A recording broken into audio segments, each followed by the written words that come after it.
What's happening, everybody? Welcome back. Another live stream. We are back in the lab. It is Monday, December 9th. We are on the heels of the 60 Minutes episode last night, which, let's just say left a lot to be desired, I think. But it wasn't because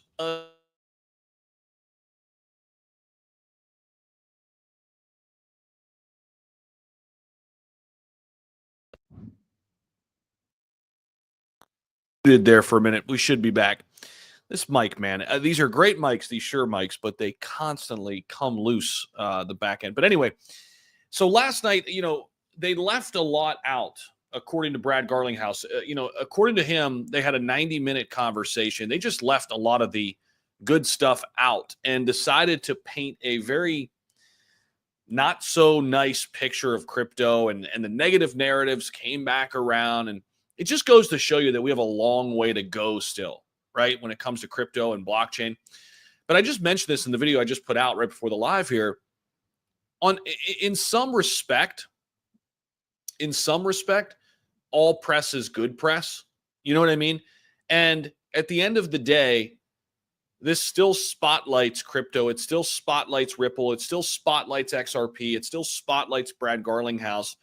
And as this new regime comes in, I think these narratives are going to flip and change for the better, right? But it just goes to show you that it's a long way to the top, man, if you want to rock and roll. And it's going to take a while, 60 Minutes blew that interview. I agree, P-Rec, 100%. I just, why come into it with that kind of mentality? Like, why not come into it open-minded? Talk about both sides of the equation, the good, the bad, the ugly, right? Talk about all three sides. I don't know if they did it on purpose per se. I think they were just looking for some type of crypto piece. But you know what? When it comes to traditional media, they've done this for a while. Like, negative news sells. So if they can spin something and make it negative, they think as if that's better. And I don't know if that's because people have an appetite for that, or if they create the appetite for that. It's like, what came first, the chicken or the egg, right? That interview wasn't about crypto. It was about banks. And if you paid attention, bank power owns the media. Let that sink in. That's a great point, DJ. That's a great point. Crypto Hound from Maine in the house. What's going on, man? 60 Minutes did put a negative spin on XRP, but all told, it did also show it's part of the system about to use it. Yeah, that's what I mean. I mean, in some respect, the fact that they wanted to do this story tells me that they think this technology is here to stay, regardless of how they angled it, right? Yeah, exactly. Store of value, hold like gold. Let me guess, 60 Minutes. Good morning from NY. What's up? Good morning, everyone. How we doing? Stop living legacy media life. It's a dead medium. I agree. JP Morgan wants to buy all the XRP escrow. EMAC, what's going on, bro? Thanks for being a member here on the channel. Appreciate you. Let's do scalp trading, bro. We do some scalp trading, more or less swing trading, though.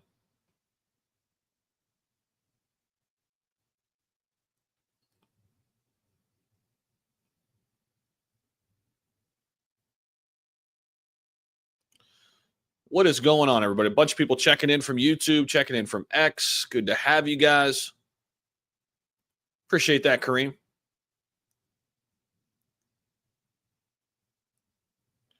Banks are nefarious and only want to destroy crypto. Because crypto is destroying the banking system, they, bankers, will have no money left to do their dirty work. It's a really great point, Deborah. Great breakdown. Yeah, there's no doubt. I mean, I've said this before. My stance on this, the whole Ripple lawsuit that came down December 2020, I don't think it was by accident. Ripple was singled out. I mean, because let's face it, based on what? Like, why did they go after XRP, Ripple, and not Ethereum?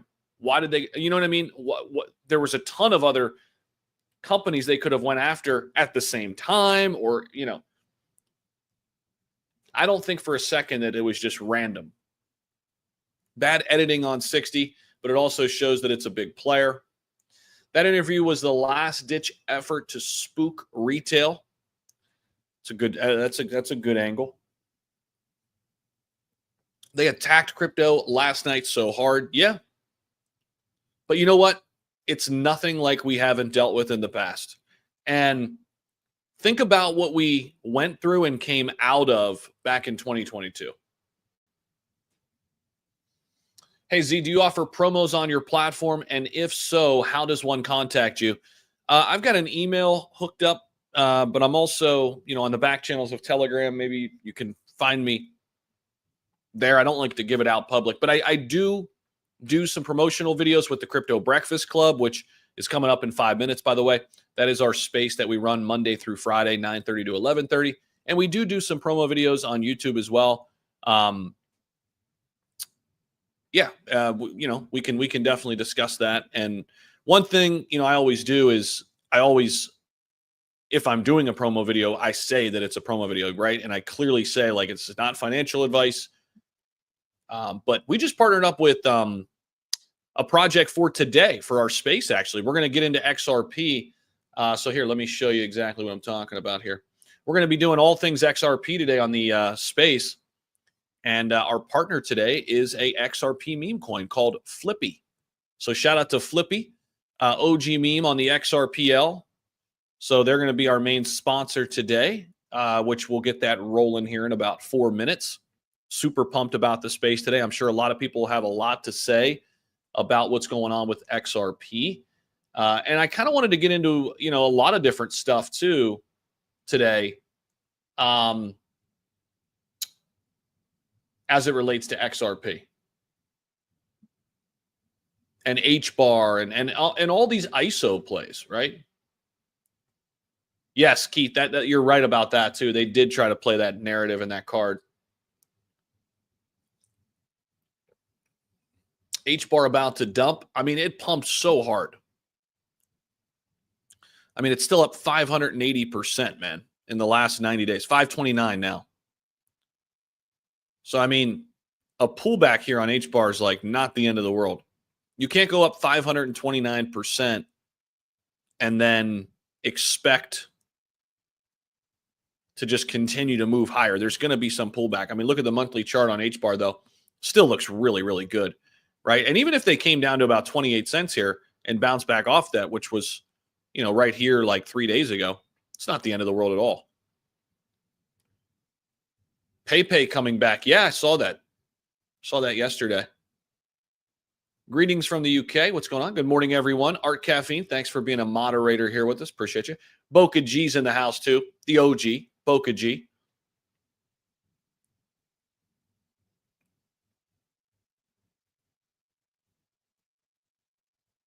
First sip, Raul, you already know, bro.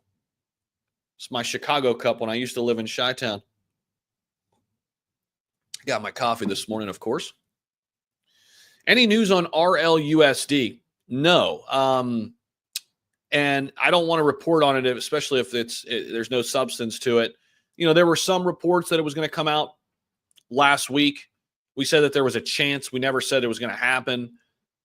And then they came out and said, basically, it's ready to go. They're just waiting on regulators.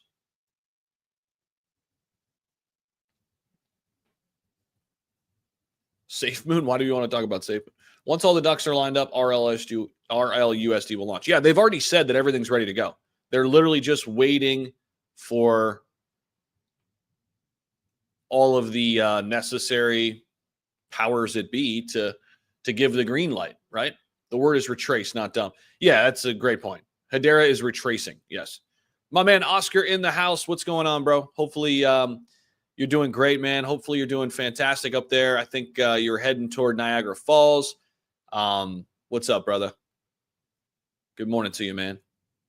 What happened? Before 60 minutes, price was going up and crushing when show starts. I'm still a believer in XRP.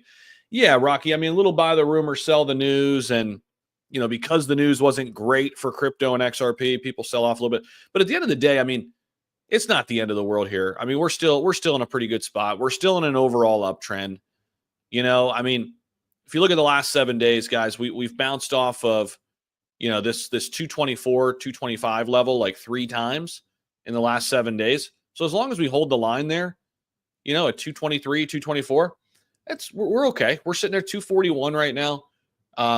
I'm not freaking out or anything, you know? I think we're in a good spot. And there are always dips, guys, even in a bull run. There are always pullbacks, right? It's never a straight line up. Never. It never works like that. H-bar think it could go bigger? Yeah. I mean, it's not even near its all-time high. You know what I mean? It's a top 20 crypto now again. The all-time high, guys, is 57 cents. You know, we're still 46. You can see it right to the right of me there, 57. We're still 46% away. You know, so yeah, I mean, I think H-bar still has legs for sure. Good afternoon, good morning to some, good evening for some.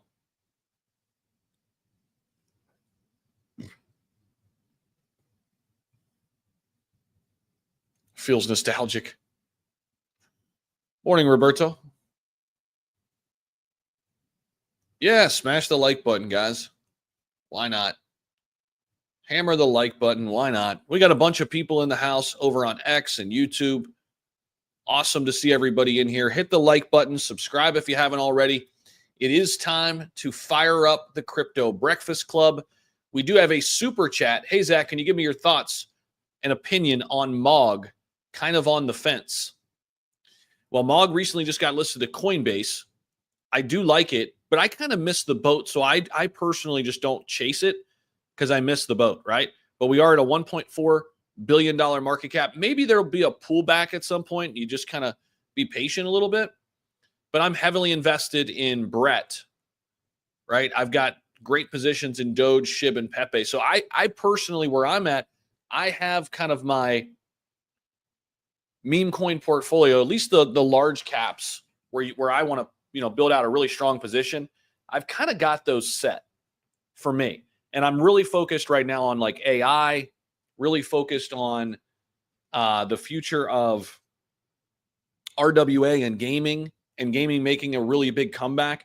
That's kind of where I'm looking right now to shore up positions for me. But everybody's different, right? Everybody's in a different spot. All right, guys, this should be a big space today. We got a lot of people attending today, so super excited for that. Let's go ahead and fire it up. We are a little bit late here, so let's go ahead and start it. We'll let people file in over there. And Crypto Hound, that's what I would tell you, man. I mean, it's kind of what's your plan here? What's your goal? Are you already in? It sounds like you might not be in, and you're trying to get in. But you're already at a $1.4 billion market cap. So know that, right? Like you can't like expect a 40, 50x here. I mean, it could happen surely, but I wouldn't I wouldn't bank on it at this point because it's already a massive market cap.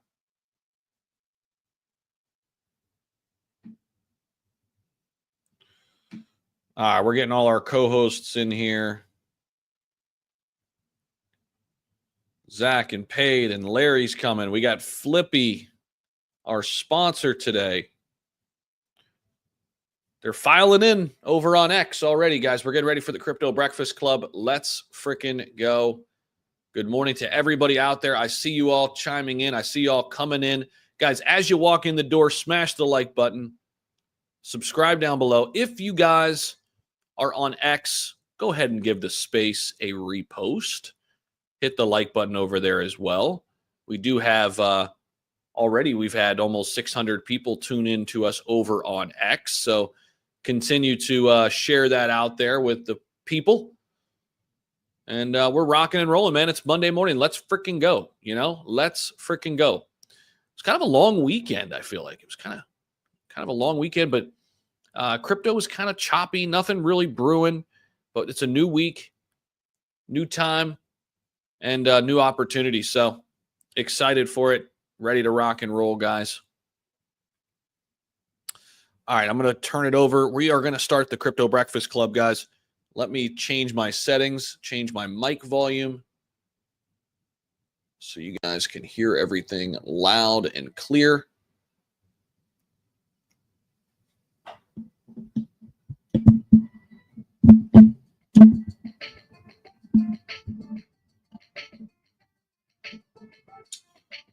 right, guys, let's fire it up. What is going on, everybody? Welcome back. It is the Crypto Breakfast Club right here on YouTube, on X. We're everywhere, man. It's time to get into XRP. It's time to get into Ripple. Man, what a disappointment last night was. You know, I put a video out in reference to the 60 Minutes breakdown last night. You know, on one hand, they left and omitted a lot of things out. At least that's what Brad Garlinghouse said. And I, you know, having worked in news and having worked in sports and broadcasting, you know, everything's a soundbite. Everything's what they want it to be. And editors tend to ruin things, right? And it's not so much that they put words in people's mouth. They just omit certain things and then they frame things in a certain way. And that's exactly what happened last night. That story was framed, and there was definitely some agenda setting going on last night. You know, there were a lot of things that they could have included in there, like, you know, XRP is deemed not a security on the retail side. That wasn't said. That wasn't talked about. Instead, it was the old freaking narratives about crypto, that it's only used for nefarious activities and it's only used for the black market. And it was just like this old archaic way of looking at crypto. It's something we would have heard of or watched back in 2020 for sure, 2021, and even 2022 during the FTX and Terra Luna and all the collapsing of companies.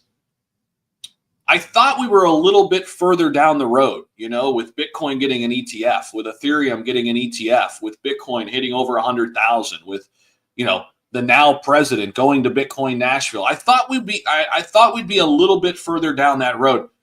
And maybe I gave 60 Minutes and their whole crew a little bit more credit than they deserve. You know, if anything, you would think that the people at 60 Minutes would at least come in with it with an open mind. Come into it with an open mind. You know, if, okay, you want to talk about the bad, you want to talk about the ugly side of crypto, okay. But talk about the good too. Talk about the good, the bad, the ugly. Talk about how far we've come the last 5, 6, 7 years. And yes, there are still some bad actors, but look at the good. Look what's happening. Look at ETFs. XRP deemed not a security on the retail side. Look at adoption. Look at the use case that Ripple presents. I mean, they didn't even talk about the actual use case. They just said every crypto's the same. It's all bullshit. That's basically what that was the narrative. And it's super frustrating, but it is what it is. It means we still have a long way to go. You know, if you want to rock and roll, you know, oh shit, I fucked that up. It's a long way to the top if you want to rock and roll. I botched it in my video too. I was excited. I was so excited to say it. I botched it in the video and I botched it in the space. But listen, guys, no matter what, we know this space is moving higher. We know it's going to continue to evolve. We know it's coming. We see the future. Eventually, everybody else will. If we could get through 2022, we can get through 60 Minutes framing a news story a little bit negatively, right? I mean, this, in the grand scheme of things, this ain't shit. This ain't shit. Was it frustrating? Hell yeah. But at the end of the day, more people listen to podcasts and untraditional media, independent voices now than ever before. So, you know, a news story like this back in 2010 would do a lot more harm. I mean, let's just call a spade a spade. Most of the people watching 60 Minutes are freaking people in their 70s and 80s who are in bed by 8 o'clock, right? I mean, let's just call a spade a spade. And they probably aren't investing anytime soon anyway. But it's still frustrating. I still would have liked to see, you know, the use cases discussed and, you know, what good Ripple is doing. But we can get into it. I want to get into, obviously, what's going on with XRP. I want to get into what's happening with the overall market, where we are. Kind of a quiet weekend. Not much going on really this weekend, which I kind of liked. You know, it was just kind of a little cool down period. Bitcoin sitting here at 99,000, Ethereum just below 4K. You know, it was kind of just a chill weekend, which I think is totally cool. You know, the market has been extremely hot, and I think we needed kind of just a cool down period a little bit. We've had some fireworks in the most recent, you know, weekends here, at least the last few months, couple months. We've had some fireworks happen on the weekend. It was a quiet one, but we start a new week. We're off and running, and it's time to dive in and get everybody up here, get everybody in the space. So we do have a sponsor today. Of course, we've talked a lot about XRP meme coins. Shout out to our sponsor today, which we'll hear from them here in just a minute. Shout out to Flippy. They are one of the speakers up here. Flippy is our daily sponsor today, an OG meme coin. Make sure you guys give them a follow right here on X. Make sure you guys show them some love and hop in their Telegram. And we're going to hear from them today throughout the space. So shout out to our daily sponsor today, Flippy. All love and respect there to everybody building on the XRPL. We've seen a lot of great meme coins, you know, on these new chains. I don't want to say new chains, but new chains when we're talking about having meme coins on them, right? Like when it comes to XRP and Caspa and SWI, man, there's just so many opportunities out there. And Flippy's one of the OGs. One of the first ones I heard about from a couple of people who were telling me about XRP meme coins. So happy to have them today as a sponsor. But Zach, let's send it over to you, man. What's going on? How we doing? How was your weekend? Dude, my weekend was insane. Like, got up at 3:30 in the morning to go to hockey games outside of Boston. It was literally a full weekend of hockey. So I'm kind of glad the market didn't do anything dramatic because I honestly couldn't pay attention. It was kind of a nice breathing, but you know, Bitcoin's still sitting at 99K. Super epic. How can you deny, you know, the fact that, you know, 10 years, 12 years, it's gone to $99,000. We're all still so early. So even, you know, the pullbacks are great because you can get yourself into better positions, make sure your portfolio's, you know, where you want it to be, give you some breathing room. I think things will change pretty soon in the upward direction once Trump is officially in office and Gensler is completely out. That will open the door for, I think, a lot of these big projects, big market cap stuff. You know, I think they're waiting for that seal of approval to go to the next step of what they want to develop or where they want to move. So just get into good positions right now and hold your, you know, high conviction plays and ride this thing out. 2025, I think, will be a really good year. We're leading into it really nicely. You know, Christmas is around the corner, holidays. I still see a little bit of a pullback during those times. People need money, you know, buy their kids gifts and all that good stuff. But, you know, the average person coming into crypto, they still don't understand what it is. So we're all still so early. And I try to go back to that, you know, that normal sentiment, just thinking logically when people are messaging me going, what do I buy? What do I do? I'm like, we're so early. I mean, we're all way deep in the trenches of the DGen world. Think about these guys don't even know what Bitcoin and Ethereum really is. They don't understand the concept of blockchain and all that kind of stuff. So, you know, on the flip side of it, when we, you know, crying like little freaking babies over Bitcoin pulling back, you know, 2K, I got no money. I'm like, these people are buying at the top. Think of that. You're still so early. So it's like, you got to come back to reality once in a while. And, you know, traveling this weekend and everything, I kind of came back, you know, I got out of my teaching side for a little bit and I just thought logically into the space and go, you know what? We are so freaking early. You know what I mean? And people are sleeping on stable coins completely. You know, a lot of these people that are going to hit the top right now, they're going to ride that thing all the way down to the bottom and back up. And the next cycle, they will learn about stable coins.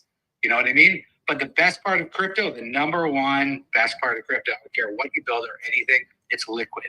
So if the market's crashing, you can get out. Like I said this before, with real estate and all that stuff, you're going down with the tank, the Titanic. But at least crypto is all liquid, you know, base. So I think it's a step up from gold, 100%. I know I'm all over the place, but I think of this tangible. You can hop on an airplane. You don't have to claim it. You can have $100 million in your wallet, and you can travel wherever you want. Imagine bringing that kind of money with gold in suitcases. They're going to flag you, and they're going to take it from you. So, you know, crypto is the the financial freedom, of our lifetime. And I don't think, you'll never see this opportunity again. So just remember that. Okay, I'm going to get off my soapbox right now and just say I'm super bullish. Bitcoin's still 99K. I'm happy and just leveling up my portfolio in the proper ways. I think you're right, man. And it's really important to, I think, come at it with that mindset. I think one of the things that people do, especially early on, I know I did, is, man, you just get too high and too low, and you ride the wave to the top and it's euphoric and you just don't think straight, right? And it's the same way when it goes the other way, oh my gosh, the sky's falling, I got to get out of everything. It's just, if you can find that happy medium, you know what I'm saying, of just being even keel and, not letting shit phase you because you have your plan. I think that's really what it comes down to. If you've got your plan in place and you know what you're doing and you know what you hold and you know what your overall goals are in crypto with everything you got, you could just kind of ride the wave, right? And it allows you to kind of just sit back and to your point, Zach, kind of observe things and think clearly. So often I think when the market's falling, when you should be buying, you're sitting there idle or you're, curled up in the corner crying about it. It's like, you probably don't know what you hold. You probably don't even know why the hell you've got, $5,000 in turtleneck Inu. You're like, oh shit, like, what the hell am I doing with this turtleneck Inu? What the hell's going on here? But if you got some Bitcoin, you got some Ethereum, you got some XRP, you got some blue chips, you've been in the game for a little bit, you felt all the feels, you've been wrecked, you've been tortured, you've been told that crypto is going to go to zero and you're an idiot dozens of times. You're just kind of immune to everything. You're just kind of like, well, you're not going to phase me. 60 Minutes wants to do a hit piece on crypto. I don't care. FTX wants to go bankrupt. I don't care. Terra Luna went to zero from the top 10. I ain't leaving. Right? Like, I don't know. It's just, you just become numb to this shit. Paid, what's going on, man? Zach, I swear, you make me laugh right before I come on the mic. I think you're starting to do this shit on purpose. I swear you're doing this shit on purpose. He said, oh, top 10 went to zero? Like, what the fuck? How do you want me to follow up with this shit? GM though, I'll follow up with that. Boom, gotcha. Zach, what's going on? Fucking Mar, Larry, the whole fucking crew's up in here. We're chilling. Guys, that's a few informational pieces. Not too funny this morning. Maybe it'll be funny later, but not too funny this morning. Zach, first of all, play the trumpets because the king has arrived. Superverse 218. I'm not sure if you saw your portfolio, Zach, Mr. Zach Humphries, but 218 Superverse. This is as of yesterday. Let's go. That shit is incredible. And even when the market was pulling back a little bit, guys, it's not a real pullback. 100K to 99K. Oh, the sky's falling. It's not a pullback. It's not real. But even with this pullback, Superverse held pretty fucking well. I think it was at like 210 last time I saw it. That thing's about to rip again. I think it's going to all-time highs by the end of the year. That's just my opinion. So I love that.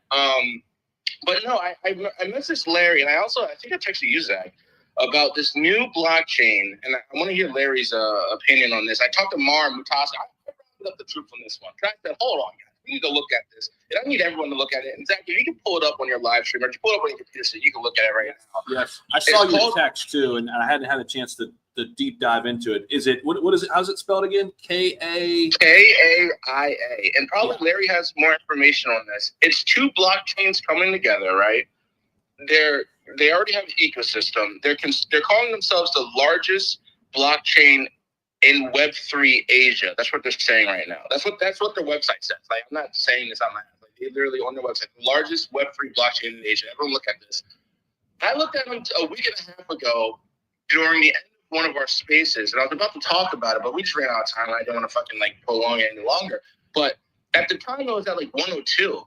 Yo, Zach, this shit yesterday hit 69. We need to talk about this. Something's brewing with this thing, Kyle. 69, guys. It went from 102 on CoinMarketCap, which is already a ridiculous evaluation in my opinion, to 69 as of yesterday. I think it pulled back to 71. Larry's crying. We'll get to Larry in a second. I don't know why he's crying. But, guys, I don't know. I need more information. I have Mar on it. I have Larry on it. I have Mutasco on it. Zach, I hope you're looking at it right now. Yeah. It looks very interesting. Very interesting. $1.71 billion market cap. It topped out right around 41 cents 7 days ago. So, I mean, I guess it's still on a pullback from the all-time high. You're getting a 30%. And it launched, Zach, it launched, I think, a month and a half ago, and it already broke top 100, not a meme coin. Not like fucking the squirrel that just fucking sent up to Elon sent it. Like, this broke top 100 and hit 69 as of yesterday. That's yesterday, right? So that means it's probably a little higher also. Let's get to Larry on that. I don't want to spend a ton of time on it, but I do want to hear Larry's thoughts on this, because obviously they came in with a ton of money in order to just basically be in the top, 10 or top 100 right out of the gate. But Larry, if you got any insight on that, and then let's just bring the conversation right back to XRP and kind of what's going on in that ecosystem. But go ahead. I'll address that first. So that blockchain absorbed the other blockchain, and it seems like a really bullish move, but really what it was is... Oh, I can't hear Larry. Larry, can you hear me? Yeah, can you hear me? I can hear him. Yeah. All right, hold on, I'll drop down. So, it's a common occurrence in China and Chinese, Web3 and project development where it'll be one ailing community or blockchain and another one that has fresh startup liquidity. And it's, migrations always look ugly. Airdrops look ugly. So what's the best way to shake off and absorb some of that bad liquidity? Well, if you have project owners that are opening from the same other project, that's a really good way of kind of nipping two birds with one stone, right? But the thing is, it had high launch liquidity because of this, and it is pulling back quite a bit. I mean, it's down a lot, actually. I mean, people have pulled their profits out from the first round. If they shake off, it's going to be fine. But what I have found out is it was just a way. How some protocols will launch another protocol to save, and to make sure that a community is held. That's not necessarily a bad thing, but I would execute on the air of caution with this blockchain project paid Zach. And then I'm going to get to my XRP stuff. No, that's good stuff. And I think, to your point, I mean, it might have had its big run. It's pulling back. It's down 30%. If anything, I would probably just kind of sit idle and wait. You know what I mean? And just kind of assess the situation a little bit over the next couple weeks. To see if more of their the ones from the chain that was down are going to drop out liquidity-wise. If it hits 50% and they come through with more marketing, actually more utility other than being the biggest blockchain in Web3. I mean, everyone says that, right? That's that. The second part is my news on that 60 Minutes interview. There's been some positives that come out of this interview. Because it was such a shit-ass interview, excuse my language, Brad Garlinghouse has about 6 other new interviews that actually have more market penetration than the 60 Minutes interview. You can take a wild guess on who the number one media outlets are. Fox. Not just Fox. I'm talking about individual podcasters. Think about think about a Mr. Rogan, maybe. Think about maybe a Mr. Sharp. You're thinking of interviews that could happen. Like, okay, I got you. Oh, could is probably less than probably, Zach. About 6 different interviews. So here's some alpha for that. Secondly, I also wanted to, after having some more meetings, it was a chill weekend, but I was busy in discussion phases for a lot of things. Why Brad Garlinghouse didn't get the SAR position? Well, many people that are in the crypto world that have as much experience in TradFi are going to be tapped to join President Trump in his financial improvement and overhaul team, some of which will bleed into Doge. So that is a strange phenomenon that's happening from DeFi now, is that it was usually the opposite, where TradFi would be tapped to bring regulation and policy compliance from central banking and TradFi, but it's quite the opposite now. Now many of the, DeFi and, crypto experts and authorities that have formal education, like a Brad Garlinghouse, are being tapped for conventional positions that will actually broaden the scope. And it's actually perfect timing, because if you look at it, TradFi is already using DeFi quite heavily to bring, solutions and fixes for the legacy data remittance and, payment rail systems. So there's that, Zach.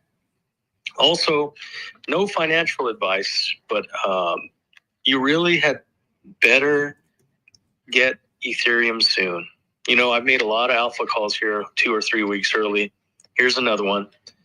Zach talked about stables, and I always talk about stables, and I'll tell you when a new stable is going to be made. I know for a fact that quite a bit of the 20 billion USDT that have been minted by Ethereum Foundation. I keep telling you this. I was responsible for the last push. It's funny how institutional investment can be brought in and then not dumped on to buffer a position. And then I look at, the amount of devs that are working to create new on Ethereum Foundation compared to all the other foundations. It's 20-1. I put that, if you go through my feed, you'll see I put a graphic out of how many more developers Ethereum has compared to any other chain. But from my little talks at the end of the week and to my conclusions, no financial advice, but this may be your last chance to get Ethereum this cheap. Facts, 100%. And, you guys, just you better not fade it, because we've seen XRP do its thing, and now it's a little bit of a get back. And when that happens with Ethereum, which usually doesn't happen, BNB will follow suit, because now they're working together. So you look at Ethereum, with Coinbase has its limits by its daily withdrawal and daily transactional limits, but they don't have that problem with Binance. And Binance is, again, going to be policy compliant in most jurisdictions. You put those pieces together, and I was in that same room with Vitalik and with CZ. That's not by accident, brother. I'm telling you that no financial advice again. It's you better, if you have the coin, to put aside on some Ethereum or to move some things around. My thing would be like, for me, it's going to be XRP and Ethereum, because I don't trade anyways, but I am about the foundationals. But for the first time, I took some of my other investments and put them into BNB. So I got a 66% into ETH and XRP, and 33% into BNB and stables. So 15.75%, almost split. So there's that. I can't stay on that long tonight, but expect XRP also to make 2 major policy announcemements right after Christmas, or right before and right after Christmas, right before the new year.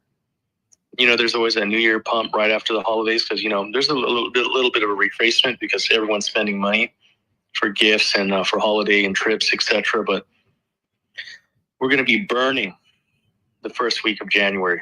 And I'm telling you, just burning. Right after the Christmas holiday, when people go back to work, Ethereum is going to, in XRP both, but you'll see 2 major policy announcements. You can write that down at 10:59 p.m. my time, and whatever time it is yours, 59 half that past the hour today, that it was on Crypto Breakfast Club. So no financial advice, though. Let's go, man. Love it. Fired up as always. Always giving great insights, great calls, and great information, guys. If you guys haven't followed Larry, one of our mainstays here on the Crypto Breakfast Club now, so make sure you guys show him some love and give him a follow. You won't be disappointed. You'll be getting a lot of great information, a lot of great insight, and that's what we do here on the Crypto Breakfast Club, right? we all come together, share insights, share information, and that way we all benefit. And we've got the tools and the resources to be better in this space. So, and we're friends though, Zach. I mean, real deal that we're friends though, and that's what I want to say. Like, it's not just we're here just for the sake of the community and stuff too. Like, I talked to Pate, I talked to Zach, I talked to Mar, I talked to Matasco. I talk to almost everyone up here on a regular basis, like every day kind of shit, you know? So I wouldn't just be out here. But with that being said, Zach, I have a PT and hospital visit early in the morning tomorrow. So I'm probably going to have to drop off because I got a big day of PT tomorrow. So got to get some sleep. Gotcha, brother. No, that's important. Health is wealth, bro. Health is wealth, brother. So no, I appreciate That's all right, man. Thank you. Yeah. All right, guys. You guys be easy. Have a good night, everyone. And man, again, man, if you have something to lunk aside for some Ethereum, you better do it now, because I don't think Ethereum is going to go back down. The price precedent is going to be hitting at the end of the month, early January. So you heard the man. Appreciate you, bro. Let's go down to Mar here, and then we're going to come back up and take a trip around the XRP meme coin verse. We'll hear from our sponsor today, Flippy, and make sure you guys are giving them a follow as well here on the space. But let's get over to Mar. Mar, how was your weekend, man? What's happening? What's going on, brother? What's up, Zach? Good morning to everyone. Good afternoon, good evening, wherever you're at. I think it's good evening for Pate, right? But yeah, man, I had a pretty good weekend. You know, I worked like always, so yeah, it sucked. But you know, the market's staying strong. I do want to say something. Larry got off, man. You know what? I don't buy the bullshit of Christmas. People selling for Christmas. I think that's a pile of fucking crap. It's just one of those things that the institutions have brought rumors into the market so you could have fear and sell. But man, you know, I got people that invest. They don't sell shit because of Christmas, man. You know. Now, maybe in crypto, you know, the degens in those meme coins, they're like, oh, let me take some profit off the meme coins, maybe. But I don't even think from Shiba, the big blue chip products these people are selling for, especially how hot the market is right now.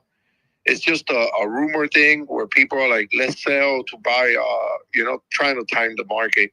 I've never seen any of my friends sell to buy fucking Christmas gifts, you know? In fact, these motherfuckers are so greedy that if they didn't have money to buy Christmas gifts for the kids, they're like, fuck that. I'm keeping my crypto, my position. You know, I'm not selling shit. But other than that, man, you know, the market looks strong. I like how Bitcoin is staying, you know, above 100K and, you know, 98K around that area, looking good. Ethereum also. This weekend, man, you know, I always get into spaces because, you know, I'm at work and work gives me that freedom, which is awesome. Man, I've heard a lot of talks about not having a super cycle, but not having a bear market, like kind of like crypto getting out of that, you know, that movement of bear market. When are we going to have a bear market, a bull market? And that, you know, those cycles. And I believe that just from seeing what happened earlier this year, we had a pump, then we have a retracement, and everyone was like, for sure, this is the bull market. We're going to go crazy. And then we started trading sideways for like, I want to say, 6 months.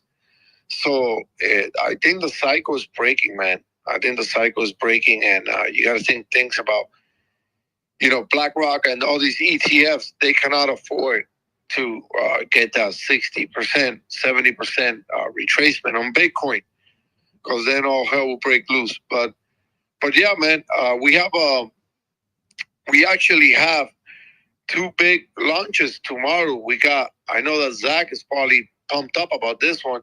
Zach from Subway. I don't know if you got in, Zach, or Pay. We got Pepe on Chain dropping tomorrow, the 10th. And we also have Wire Chain. If you don't know about Wire Chain, it's another multi-chain that has a partnership with ApeCoin. And now the weird thing about Wire Chain, the only way to buy the coins is through the miners. So that's kind of fucking weird, but it's cool they did it that way, you know, something different. But those are two big projects launching tomorrow, you know.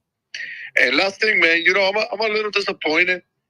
I had this fucking clown that invested on our trade back in March. But you know, this is what it's about. I'm here to help people in the space. You know, that's been my mission. Believe it or not, you guys don't want to believe it. You know, ever since I went through hell to you know, with my portfolio at first. You know, and this dude invested, Zach, on our trade. I want to say close to 50K, around 4 cents. And we all know that our trade, you know, went all the way down to half a penny, you know, after hitting all-time high. And this fucking clown was panicking. I helped him out. You know, I told him, "Bo, hold DCA." He had, you know, he never DCA'd. But recently our trade hit 6 cents, so the poor guy was able to get his money back with some gains when he was going to sell at a loss. And I told him, "Man, you know, not financial advice, but this is a promising project. These people, I've known them for 3 years, you know. Just hold." I'm happy that he got a refund back. After that, he fucking deleted his Telegram. Never heard from him again. Didn't even fucking get a thank you from him. That's why I'm calling him a clown. But that doesn't change the fact that I will still help people and try to calm them down on their investment and tell them, look, this is your best risk, you know. But other than that, man, the market is looking strong. I actually had yesterday I was in a space and I had 2 phone calls where it was weird. And these people don't know each other. Back to back, Zach, asking me, "Hey, how do I buy XRP and Dodge?" And then I had another friend call me asking me, "Hey, how do I buy XRP and Pepe?" He didn't say Dodge, he said Pepe. I'm like, well, you know, gave him Robinhood, and in less than 1 hour, these guys went into Robinhood and bought those coins. And you could tell already, man, you know, word is getting out. And XRP, it's really getting out there to new people that, you know, just hearing about crypto and stuff like that. You know, when the government wants you to hear about something, they will, you know, and I think XRP is being pushed out there. You know, Mar, I'm excited about Pepe and Change. I haven't really been talking about it that much, but yeah, they raised like 75 million or something ridiculous. But you know, again, I usually hold off till I see what happens. You know, launch is crazy. That's insane, man. It's insane. Hopefully they put a lot towards liquidity. Who knows what yeah. they do. It's sketchy. Obviously, you know, I might make a move tonight. I might have to move some assets off of the wallet that I used to do it when I go to claim it. Because honestly, I don't trust them. Zach, this has got to be a Binance listing within a week, bro. Like, dude, they're already set. They got the coin market cap. They're already set. They're already pre-approved. Everything. Yeah, I think this is going to go. I will say this real quick on that, though. Just in my experience with these, especially when they raise a shit ton like they have, I would not be buying this thing at launch. If you didn't get into the pre-sale, wait. And I could be wrong. I'm not, you know, it's not the Bible. But usually when you have this much money come in, like the question is there still going to be pent-up demand on the open market? Or did everybody already get in who wanted to get in, right? So if that's the case and it's all liquid, people are going to take their profits, right? I mean, you would think. I mean, I've seen it go the other way, but I would wait. Personally, I would wait for that first dip. If you're like thinking, oh, should I get into this thing? I would wait. Let the pre-sellers sell off. And then if you still believe in it and you like what you're seeing, wait for that first dip and then look for an entry. That's just my personal opinion on that. Yeah, definitely. And it's perfect opportunity right now because if you look at it, Pepe is up 34% the last 7 days. So, and it's supposed to be a layer 2 off of it. So they have the narrative there. It's all good.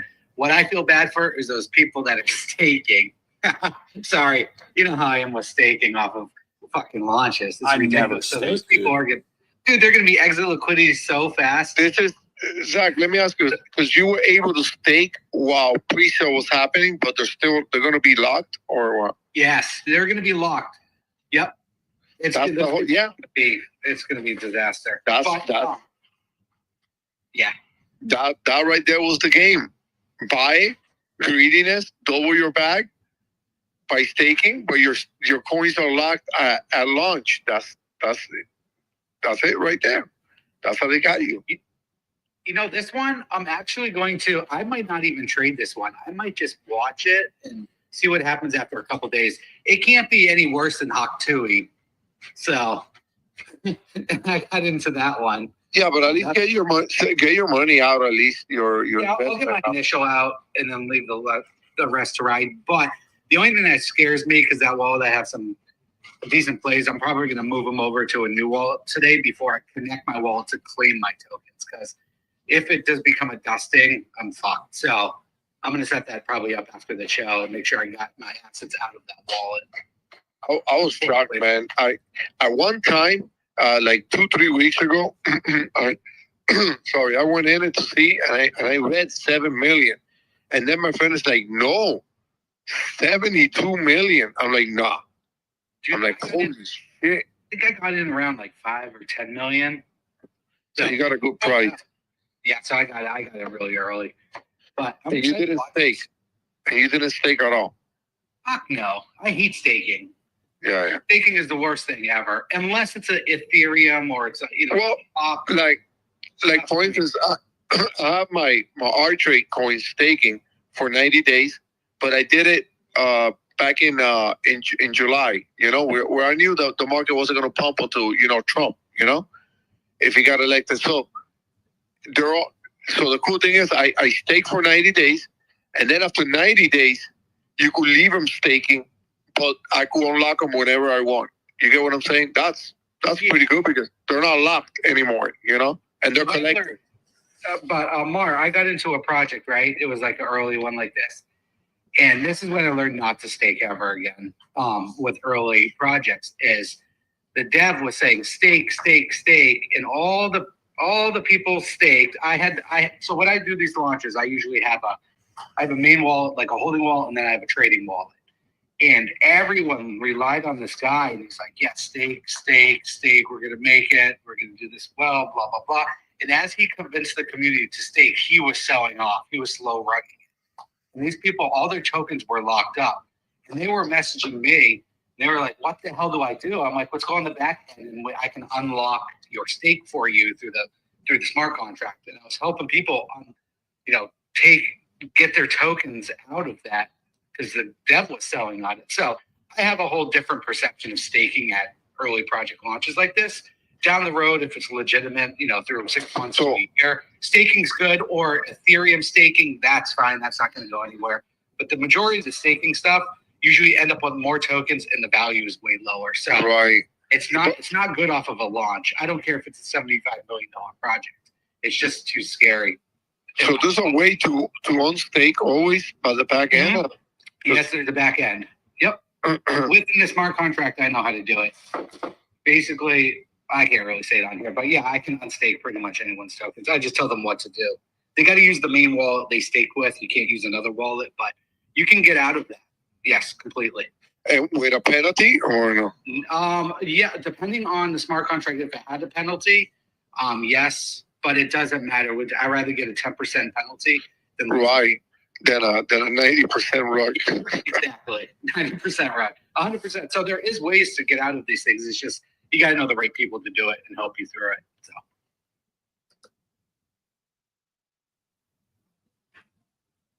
That's good stuff.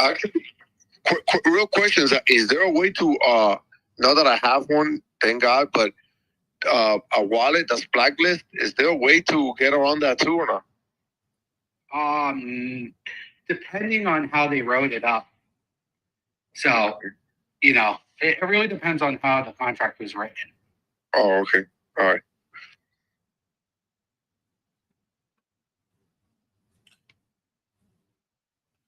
Speaking of meme coins, I mean, well, I guess Pepe Unchained's not really going to be a meme coin. Hopefully they actually create this L2 that they say they're going to create. I mean, big opportunity for them, honestly. But let's jump into XRP meme coins a little bit. Let's hear from our sponsor today, Flippy. Flippy, what's going on, man? What's your take on the whole 60 minutes thing too? I'd be interested to hear your thoughts on that as well, and then of course just kind of highlight what you guys got cooking and your journey so far. Yeah, Zach, thanks. Thanks for having us. Hello, everybody. I actually had that down in my notes to chat about. So yes, it was negative, but as P.T. Barnum said, right, any press is good press. And there were some other individuals up here that said it, excuse me, opened some doors for other interviews. I definitely agree with that. And so while it may have appeared negative and people sold the news, I think in the long term, that's a very bullish thing that just kind of happened for Ripple, XRP, and the whole ecosystem. Yeah, man, I agree. I think, I think no matter what, this opens the door and opens the eyes, I think, for more people to even just look at crypto, because we're still in those early phases where people need to hear about it, good, bad, or ugly. And I think it's going to flip as soon as we get the right people in place here at the start of the year. And then all of a sudden, I mean, they're going to have to start talking about what they're doing positively, right? Because you're going to have people coming in creating real guidelines and real guardrails, which we haven't had. And I mean, the news is going to have to cover it. So I think it's going to flip here, pun intended, real quick, for sure. Yeah, 100%. I mean, I hear a lot of people talking about ETH about to explode. And while I don't disagree, Trump's in the past been very big on U.S. companies. And look at Ripple. They're one of few companies that have really tried to make it here. And if he does anything with taxes for U.S. crypto companies, I mean, think about where that money is going to flow, right? They're like U.S. investors in crypto are huge. And I know what I would do if there was little tax on one crypto and more tax on another, So I think that's a great point. I think we could see a rotation if that news comes out and, people see that news and they're already up on all their investments anyway. You know what I mean? Because the market's been performing well. So it's a lot easier then to flip, your whatever token into more XRP or into another US-based company. I think we could certainly see a rotation. What's your take on the whole ISO 2022 kind of narrative right now? I mean, we've seen obviously XRP do its thing, XLM, HBAR. Pretty much a lot of the top gainers here in the last 3 months are part of that ISO 22 movement. Do you think that narrative continues to stay hot as we roll into 2025? I don't really know. I mean, listen, ISO's a protocol for messages to move. A lot of people get that whole thing mixed up with XRP and XLM and XDC, that they're like ISO tokens. So there's no really ISO token. It's just a messaging standard. Do I think that messaging standard is going to be big and implemented into the new financial system? Absolutely. So I think any coin positioned to do that, it might not be talked about. It might not be a big narrative, but I think it's absolutely going to be implemented and make a difference in the end. So you guys launched in late October. Talk a little bit about what you guys got cooking. And we've highlighted XRP meme coins, I think, in like 2 or 3 spaces now. Not a lot of people are talking about it yet, but that's kind of what we like to do here on the Breakfast Club. We try to get out ahead of things. I mentioned some SWE meme coins not that long ago. We'll talk about that in a little bit later because there's one in particular that's sending that I really like. But when it comes to XRP, it's a little difficult to kind of get yourself, on XRP meme coins. But I think it's First Ledger, right? They've done a phenomenal job to kind of, make that process a lot easier. But talk about what you guys got cooking in particular, Flippy. Yeah, so it is a little tricky to get on board right now. Dex Screener doesn't have a direct on-ramp. You kind of have to go through First Ledger or kind of that level 2 of it through X Magnetic and through your own wallet. But yeah, I mean, it'll come around and right now everybody's early, and that's where the most gains are made as, things flip to XRP or XRP continues to flip other cryptocurrencies. That money as a whole is going to flow and meme coin space won't be forgotten. You know. I agree, man. And I think, you know, if you talk to anybody who was early to the whole Solana meme coin craze, they're doing just all right. You know, they're doing pretty good before that whole thing blew up. And, you know, you've got the SWE meme coins now heating up. And now, I mean, XRP with all that liquidity, right? I mean, just that alone got me interested. I remember when Doctor, who's a speaker up here, which I definitely want to hear from Doc here in a little bit. But when he first kind of introduced it, kind of put it on our radar here in the Breakfast Club, that's the first thing I thought of, man, is just the amount of liquidity there. There can be multiple, in my opinion here, this is just my opinion, there could be multiple billion-dollar plus meme coins because of that liquidity. I mean, would you agree, or you want to expand upon that? Yeah, I would totally agree. I mean, listen, we're just getting started for XRP meme coins, and I think something really unique, and I'll get into my specific project here in a bit, or ours, but you know, we haven't even seen the onboarding from a lot of these other platforms, right? Like CoinMarketCap, CoinGecko. CoinGecko specifically is almost gatekeeping XRPL memes.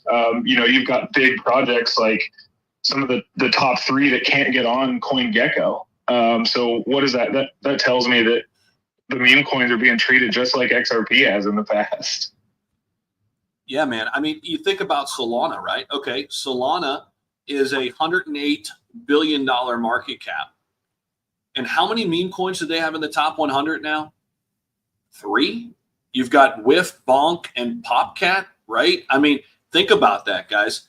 I might be missing one too, right? What's Peanut on? Is that on ETH? I think it's on ETH, right? But you've got a few others that are like just outside the top 100. Point is, XRP could have $3, $4, $5 billion meme coins just by sheer math, right? I mean, just that alone, and we're catching this wave extremely, extremely early. Doc, I want to hear from you on that, man. What's your take on all of that? And then if you got anything to hit on with the 60 minutes, I would love to hear your thoughts on that too, man. Hey guys, hey, how's it going? Hey Flippy, nice to have you on. 5D. I made a match, man. I made a match. Appreciate that, brother. Seriously, thank you, man. Yeah, no worries. Yeah, no, Flippy. Oh, first of all, let's talk about the 60-minute interview. Oh my God, when I saw who's doing it, I knew it was rigged. Yeah, I knew it. Like Trump would say, it was rigged. She is. I was actually drunk texting last night in the Flippy group, and he knows. I had some choice words to say about her, but you know, I guess she's doing her job. You know, this media narrative. You would think after Trump they would change their ways, but they're still out to get him. I think they just can't get over the fact that crypto helped Trump win, and they're just like freaking sitting on. Man, I got some words to say. I'm going to keep it PG though. So, but you know what? It's fine. He did it, and we go. The thing that gets me the most actually about this whole situation is that they still think that crypto is the best way to do fraud and to use for the black market. No, dumbasses, it's cash. They can track your now they're finding out they can track a lot more than they thought they could through blockchain, because that's always there forever. So it's like, it's just so weird. I was actually in Vegas. I was trying to actually get on your last show, but like my phone kept rugging. I was in Vegas this last weekend, and I was ride sharing because I'm a cheap bastard on Uber, and this guy who was there for a conference in finance was getting a ride share to the airport with me, and I'm like, oh man, you're in finance. What do you think of crypto? Because the standard banking finance sector, just curious to know. I always talk to everybody, my customers, everyone. And he said, oh, I think it's a scam. I was like, you freaking kidding me? He's like, I don't think crypto does anything like utility wise. I'm like, dude, are you living under a rock? So I educated him on XRP, and he's like, oh, well, okay, I'll take a look at it. I'm like, dude, like these people, like most people have no freaking idea. I talk to my customers as well in my daily business, and dude, 9 out of 10, they've all heard Bitcoin, but they have no freaking clue. You're like, oh yeah, it's the Bitcoin thing, right? What do I do to buy some of that stock? I'm like, it's not a stock, first of all. Anyway, so that's my take on it. I think it's positive to have. By the way, who was that clown that she had on 60 Minutes that was saying all that crap about how every single judge thinks that it's total security? I don't know who that guy was, but I was like, dude, you're a freaking clown. Anyway, but yeah, he's the guy that was before the Gensler, same institution. Oh, really? Oh, wow. Okay, yeah, that's freaking crazy, man. People are just slow to adapt new technology. I mean, you know what they were saying about cars, right? When cars were invented, they thought that it's ridiculous to be able to go 50 miles an hour. They think you're going to die. I mean, that's really what was going on. So, it is what it is. It's going to change. But yeah, just wanted to quickly say Flippy is one of my favorite tokens because in the top 10, there's not many that have the team that Flippy does. They are actually working smart. There's, a couple that don't have a team. They're just community takeovers. I don't like those too much because, once the big dogs sell, there's nobody who really cares to push it at that point. Doesn't mean that that's going to happen. I'm just saying I like to have some leadership at the top that's like legit. And I love their memes. So just my 2 cents, and now I'm going to shut up. Appreciate that, bro. And real quick, guys, I just, spur of the moment. I'm feeling good this Monday morning. I'm doing a little giveaway. I just posted it up in the nest. And you never know when you're going to get that opportunity in the Breakfast Club. That's why you just pop in here every single day, rock with us 9:30 to 11:30 a.m. Eastern every single Monday through Friday. So I'm sending 25 XRP out to a lucky winner. Whoever follows Flippy, Crypto Man, which is Zach from Subway, and Paid, and myself, and you must repost and like that post as well. So fire that post up there in the nest. Follow all of our accounts up here, the top 4 accounts, my 2 co-hosts, Zach and Paid. Couldn't do it without these guys. And then follow Flippy as well. And we'll pick a lucky winner at the end of the show. And we will we'll match that with Flippy. So we'll send 25 Flippy to the same individual that Zach picks. Let's go. Oh God, here we go, Postman. Postman, gear up, baby. Gear up, Mar. Don't even start. Gear up, baby, Postman. It's time to suit. You know what? You know what a giveaway is for Postman? It's basically like the bat signal to Batman. Once you say there's like a light in the side that says giveaway, and then Mar over here being fucking Harvey Dent, Mr. Two-Face over here tries to shut him down. Postman, let's go, baby. I see you shining.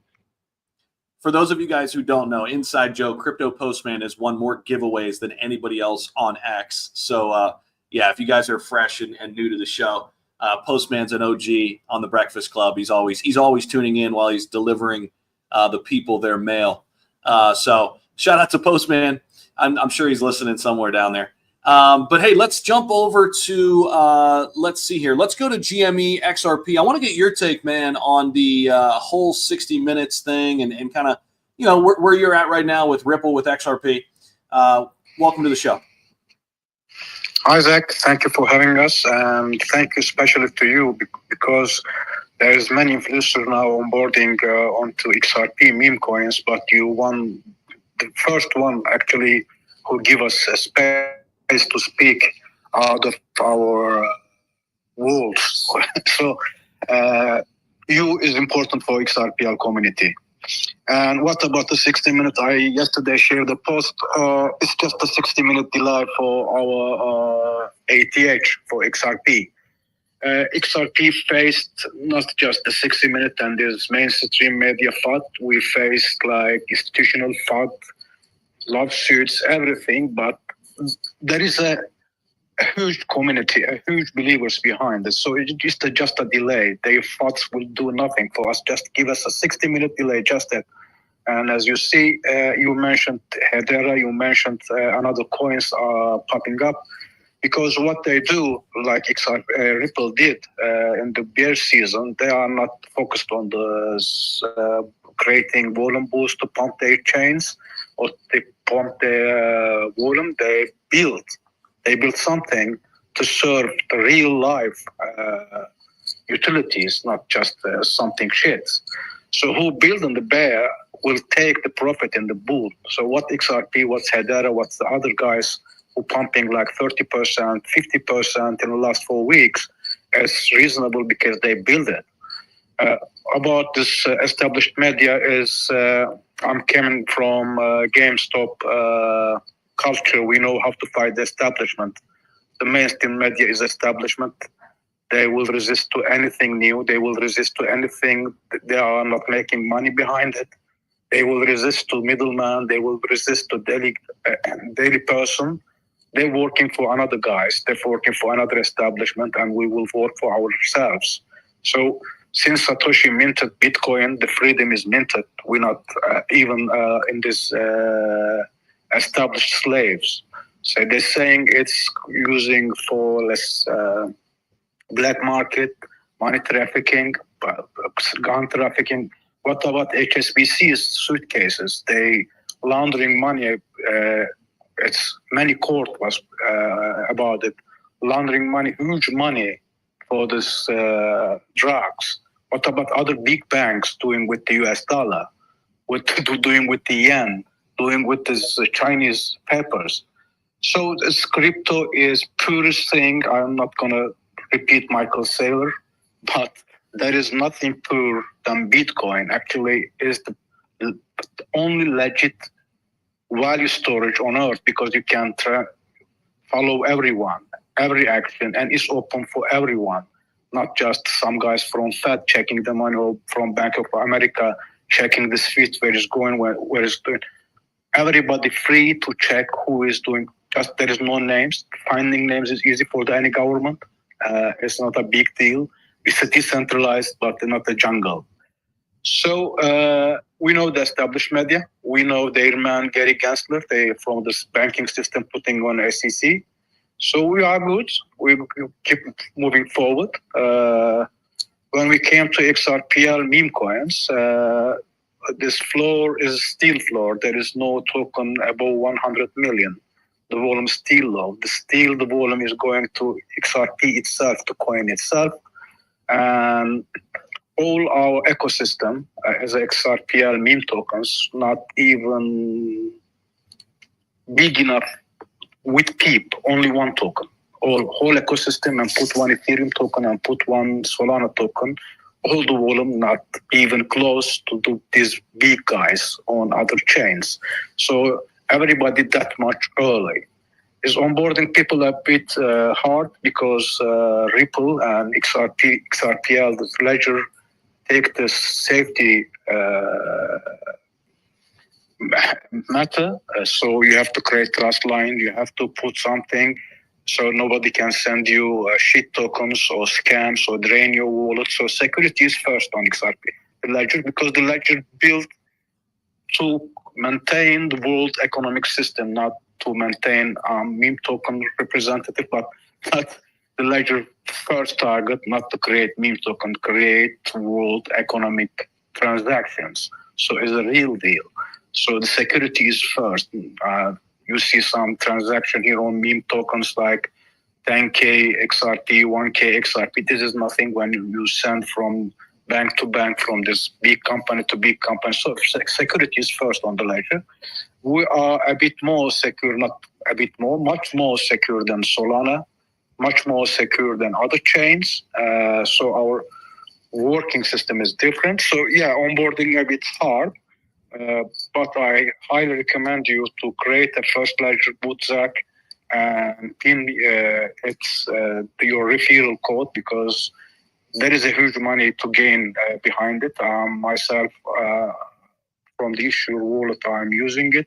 I'm adding every gain. It was in 2 weeks now, in 5 weeks, the first ledger sending the refills, gaining good money, putting in the LP. So far, so good. Even you find like 10 million, 20 million token on First Ledger, buy it. Check the team if they're working like Flippy, like the others. If there is a team grinding, if there is a community, we still don't have any token on 1 billion. So we will. You can see in the future. If you're listening now, don't fade. You will gonna see like not 1K X. You're gonna see 10,000 X on XRP memes very soon. We still not at 20 January. We still not at that much volume and that much money inside the XRPL memes. So when the real money comes, there will be huge mooners. So myself, I'm holding like all the ledger tokens on the ledger, including mine. And I advise you to hold some from all of them, the legit ones, and forget it for a bit. If you can help them with the shilling or rating, do it. Help your bag. If you're not, just hold and sleep on it for a while. Thank you for the time. I just wanted to also add to it. Is GME, ex-GME guy, he's the only one of the few that's actually adding to his LP on a regular basis to build up the, his liquidity pool, because a lot of them are pretty low. His is pretty good. Also, I posted a YouTube video on Jumbotron. Those of you who don't know, get yourself a First Ledger wallet installed. And I was also talking to a friend of mine. He's like super techie, and he's like, that First Ledger was actually intended, I think, like the idea is going to be for XRP Ripple to build DeFi apps on it. That's like the legit reason, not just meme coins. So meme coins are just the first ones to like take over. Yeah, a lot of people. Sorry, just a quick. And then I will keep just listening. The meme tokens for every chains means one thing. They bring volume to the chains. So utilities is essential, especially for the ledger. We have X Magnetic, we have XRP Market, we have many utilities on the ledger. Please use them. Please hold some from them. And the ledger, XRPL is pure for finance. Our memes, like every chain memes, to bring volume to the chain, because easy to understand, easy to buy, is part of internet culture, and the XRP or Bitcoin or any coin is internet money. So internet memes is basically bring volume to the chain, just that. That's good stuff. Yeah, and Doc, I appreciate you mentioning First Ledger. I pulled it up on screen. A lot of people asking on YouTube, how do you get in? Just go to First Ledger. They've got a great little 1 to 2 minute tutorial right up there as their pin post. That is your front door into XRP meme coins. So I showed that up on screen too. A lot of people asking over on YouTube. Speaking of YouTube, man, we got a great showing today. Shout out to everybody listening.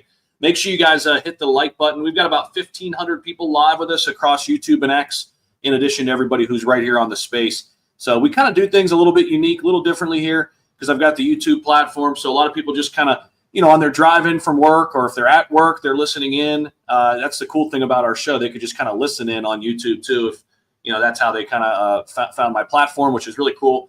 We've got a great showing already, man. Already 5,500 views so far on our live stream, just on YouTube itself. So shout out to everybody who's tuning in.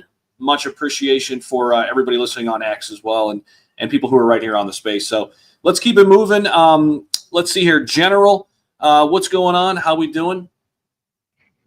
Yeah, I'm doing well, man. Thank you for asking. Thanks for bringing me up. How are you guys doing today? Doing great, man. What's your take on XRP right now? If you want to hit on the 60-minute stuff or anything of the sorts, man.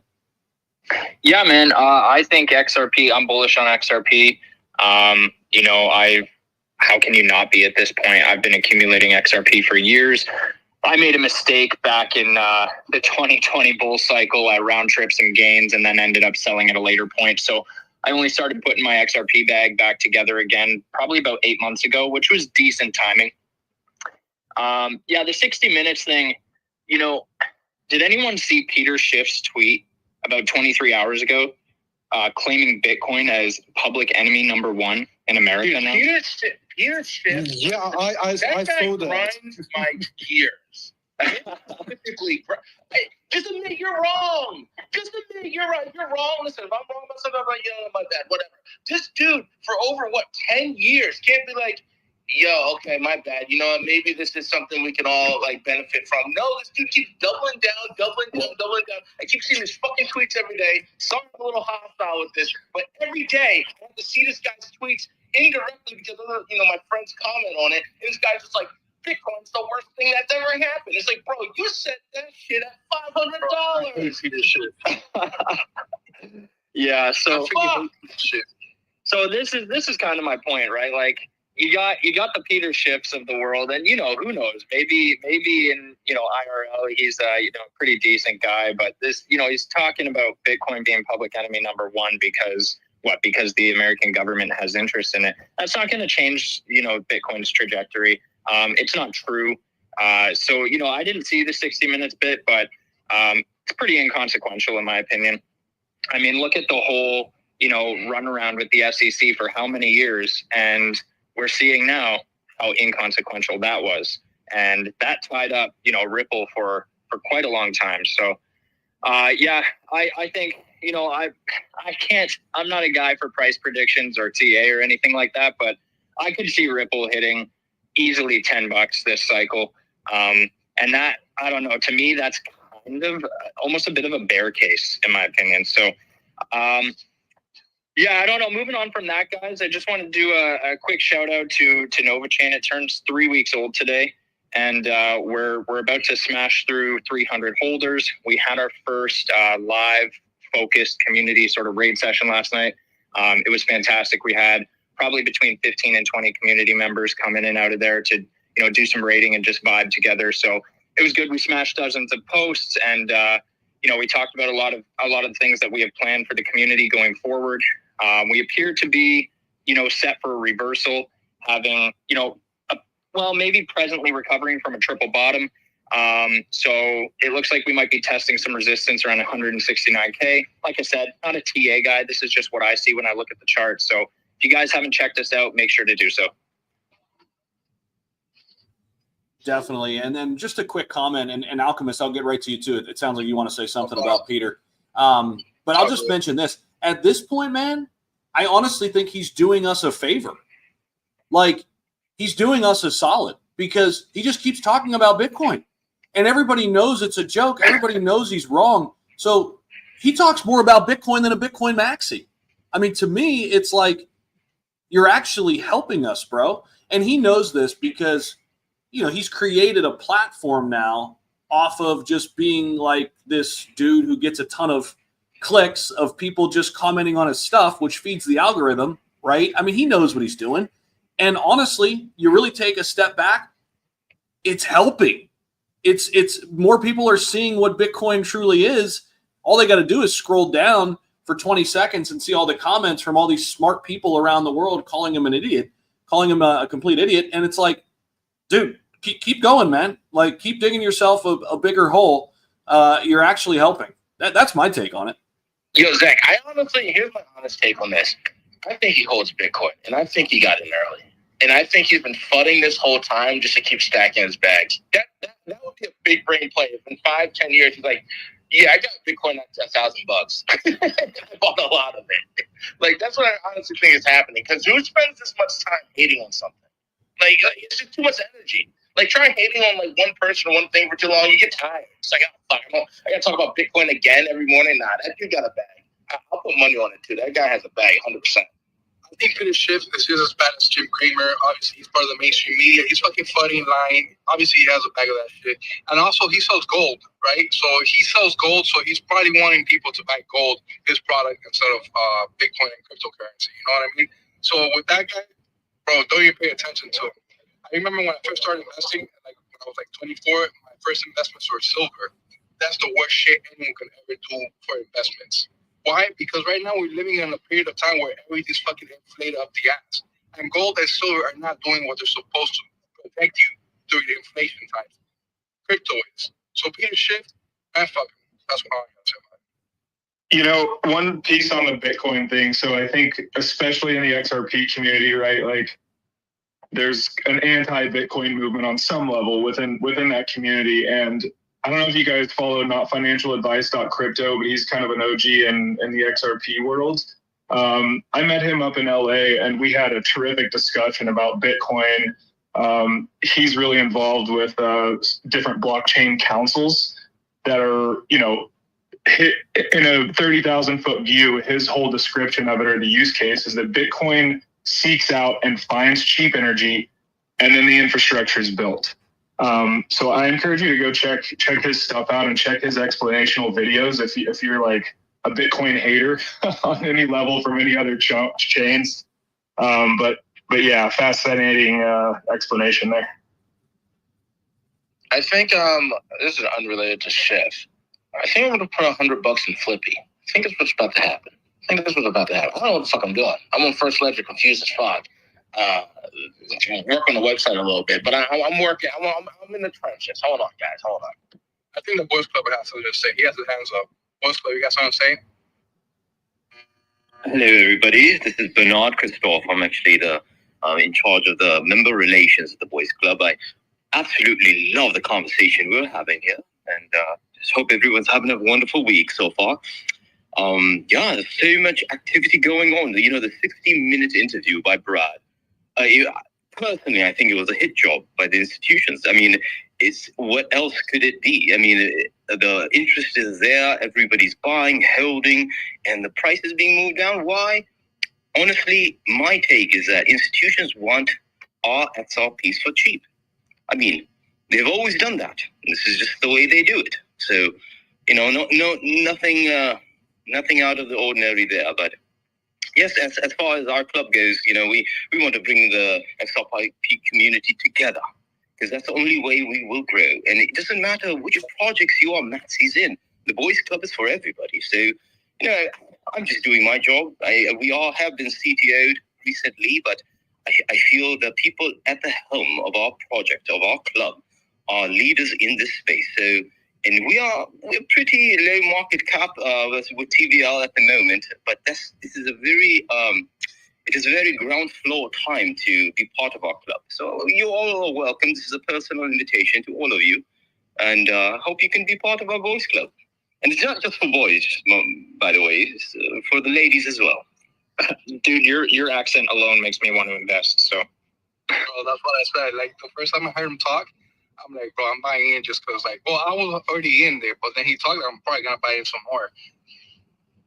Well, I appreciate that. This is, you know... You know, real quick, with that accent, give the Crypto Breakfast Club a shout out so I can clip it, please. Thank you. I would just like to give the Crypto Breakfast Club a shout out. A shout out from the skies and the heavens, raining down as blessings to the Breakfast Club for prosperous growth for years to come. Yo, all I'm gonna say is that we all fucking become trillionaires, it's because of that. I'm just letting you know. It's not because of any of the alpha we have let go. That prayer right there, whatever you want to call that affirmation, whatever the fuck you want to say. That's why we're all going to be trillionaires in the next few months. Everyone go buy some Flippy real quick. Everyone, listen, I'm going to be honest, though. Zach Humphries, Mr. Zach, I'm looking at First Ledger, and I need a little help with the First Ledger. I try to connect a wallet, and it's sending me to fucking Telegram. I'm like, I don't even have Telegram on my computer, so why am I going to Telegram? What's going on here? Yeah, so a couple things real quick. You can do it through Telegram. If you're familiar with trading on other platforms, I would probably suggest getting a Zaman wallet, that's XAMANN, and connecting it to X Magnetic. That kind of seems to be the DEX with the most tools and features if you're familiar with that. If you're not, the Telegram way is the only way to go to set up a wallet through First Ledger. See, the thing is, I like the project and everything, but I feel like that's extra steps that newbies are going to have a little bit of trouble with. I mean, hell, like, I just admit it. I don't have trouble with the fuck we're doing, right? I'm in the degen trenches with fucking all these other people, and I'm making wallets, doing shit all the time. So if you have to add extra steps, it might be a little difficult to onboard the masses, you know what I'm saying? Like, right now, I want to buy Flippy. Like, I want to do it right this second. And it's like, oh, you got to go through Telegram. It's like, oh, my God. You don't have to get your tokens get hacked, you know? You don't have to. You can set up a wallet and go through X Magnetic. Hey, I got a question for you. Is this listed out somewhere on a website, the steps on how to do it, anywhere for people? Or is this just figuring it out? Ledger page. There's a short video pinned to the top. It is so simple. It's like less than a minute. I'm trying to support the people who support us, but I need a little support myself right now. I'm trying to figure this shit out. This is not, what I'm used to. So I'm trying to expand my horizons a little bit here. Hey, since we have the XRP people up here, man, I want to give a shout out to a friend of mine. He's always listening to Zach on the YouTube side. He hates you guys heard of me. I sold my Bitcoin for Ethereum about 93K. This guy sold his Bitcoin for XRP. He bought XRP, I think, around 62 cents. Sold the Bitcoin around 90K. And I'm happy for him. It paid off. Now he actually got his Bitcoin back from that XRP, I want to say trade or no trade, because at the end he sold in the rest of it long term. So what an incredible trade. But the one thing I do want to say to you, thank you for not giving me that inside information. Instead of me fucking selling it for XRP, I sold it for Ethereum. But anyways, I still love you, man.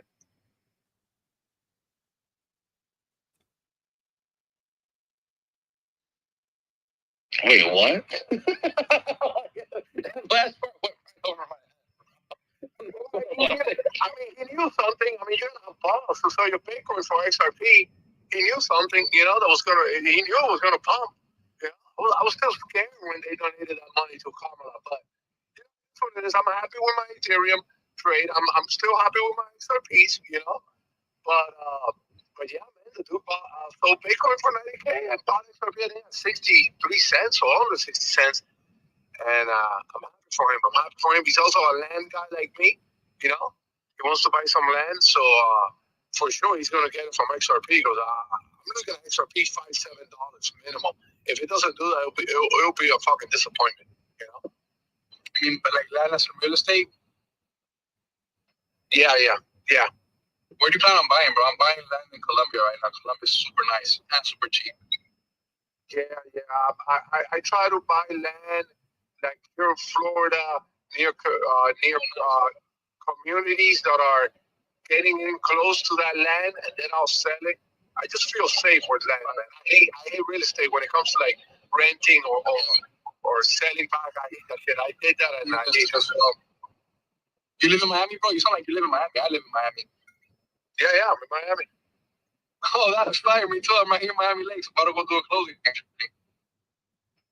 Nice. Miami Lakes is beautiful, man, but the traffic to get off that one exit is fucking hell, bro. Tell me about it, bro. Well, not right now, but during the mornings or during the day, bro, like our Basel week, bro, that shit was fucking crazy, bro. And this is why you come to the Crypto Breakfast Club. You see two people from Miami discuss crypto, land, and traffic. Who is speaking, Cage, from Miami? Because I can't me, Alchemist. Oh, okay. All right, awesome. Yeah, bro. Yeah, I'm like, that guy's from Miami for sure. Yeah, I want to chime in and say something. Is that fine? About Miami? No, hell no. What do you mean? Hell no. Wait a minute. Hell no. Bro, don't respect Marvel. Marvel drive to where we are, fall out of the car, and then start fighting. The day he San Francisco, bro. I go to Miami every winter. What do you mean, hell no? What the fuck? I'll be there in about 2 weeks. Anyways, I want to switch it back to meme coins real quick for 1 second. Then we can talk about Miami all we want. All right. Anyway, so I saw Zach Humphries comment under a post yesterday. I don't know if this is stalking or not. I saw him comment under a post yesterday about a coin called, I don't know, it's like the Asian Biao, whatever, however you say it, whatever. So I want an opinion. What do you guys think of it? I honestly was being really retarded yesterday, and I aped. I think it was about 40 SOL at 58 million market cap, and then it dipped all the way down to 30, went back up. Well, I'm not really worried about it. I see it long term. I see it has great potential because, I mean, Wintermute is the market maker. I feel like the team has good connections. What do you guys think of it? I was pretty I was pretty early to it. It's one of those like OG memes in China that's been around like, before crypto. So I was pretty early to it. I took some profits on the first big run up, and then it kind of went away. But I'm sensing it making a comeback actually, and their marketing team's starting to spend some money too. And yeah, man, I like it as a sleeper for sure. I'm not. It's not like one I'm going all in on, and I've already profited on it once. But I think it's got some staying power. I mean, I agree with you there. I mean, I think short term, I think by the end of the year it could hit 500 million.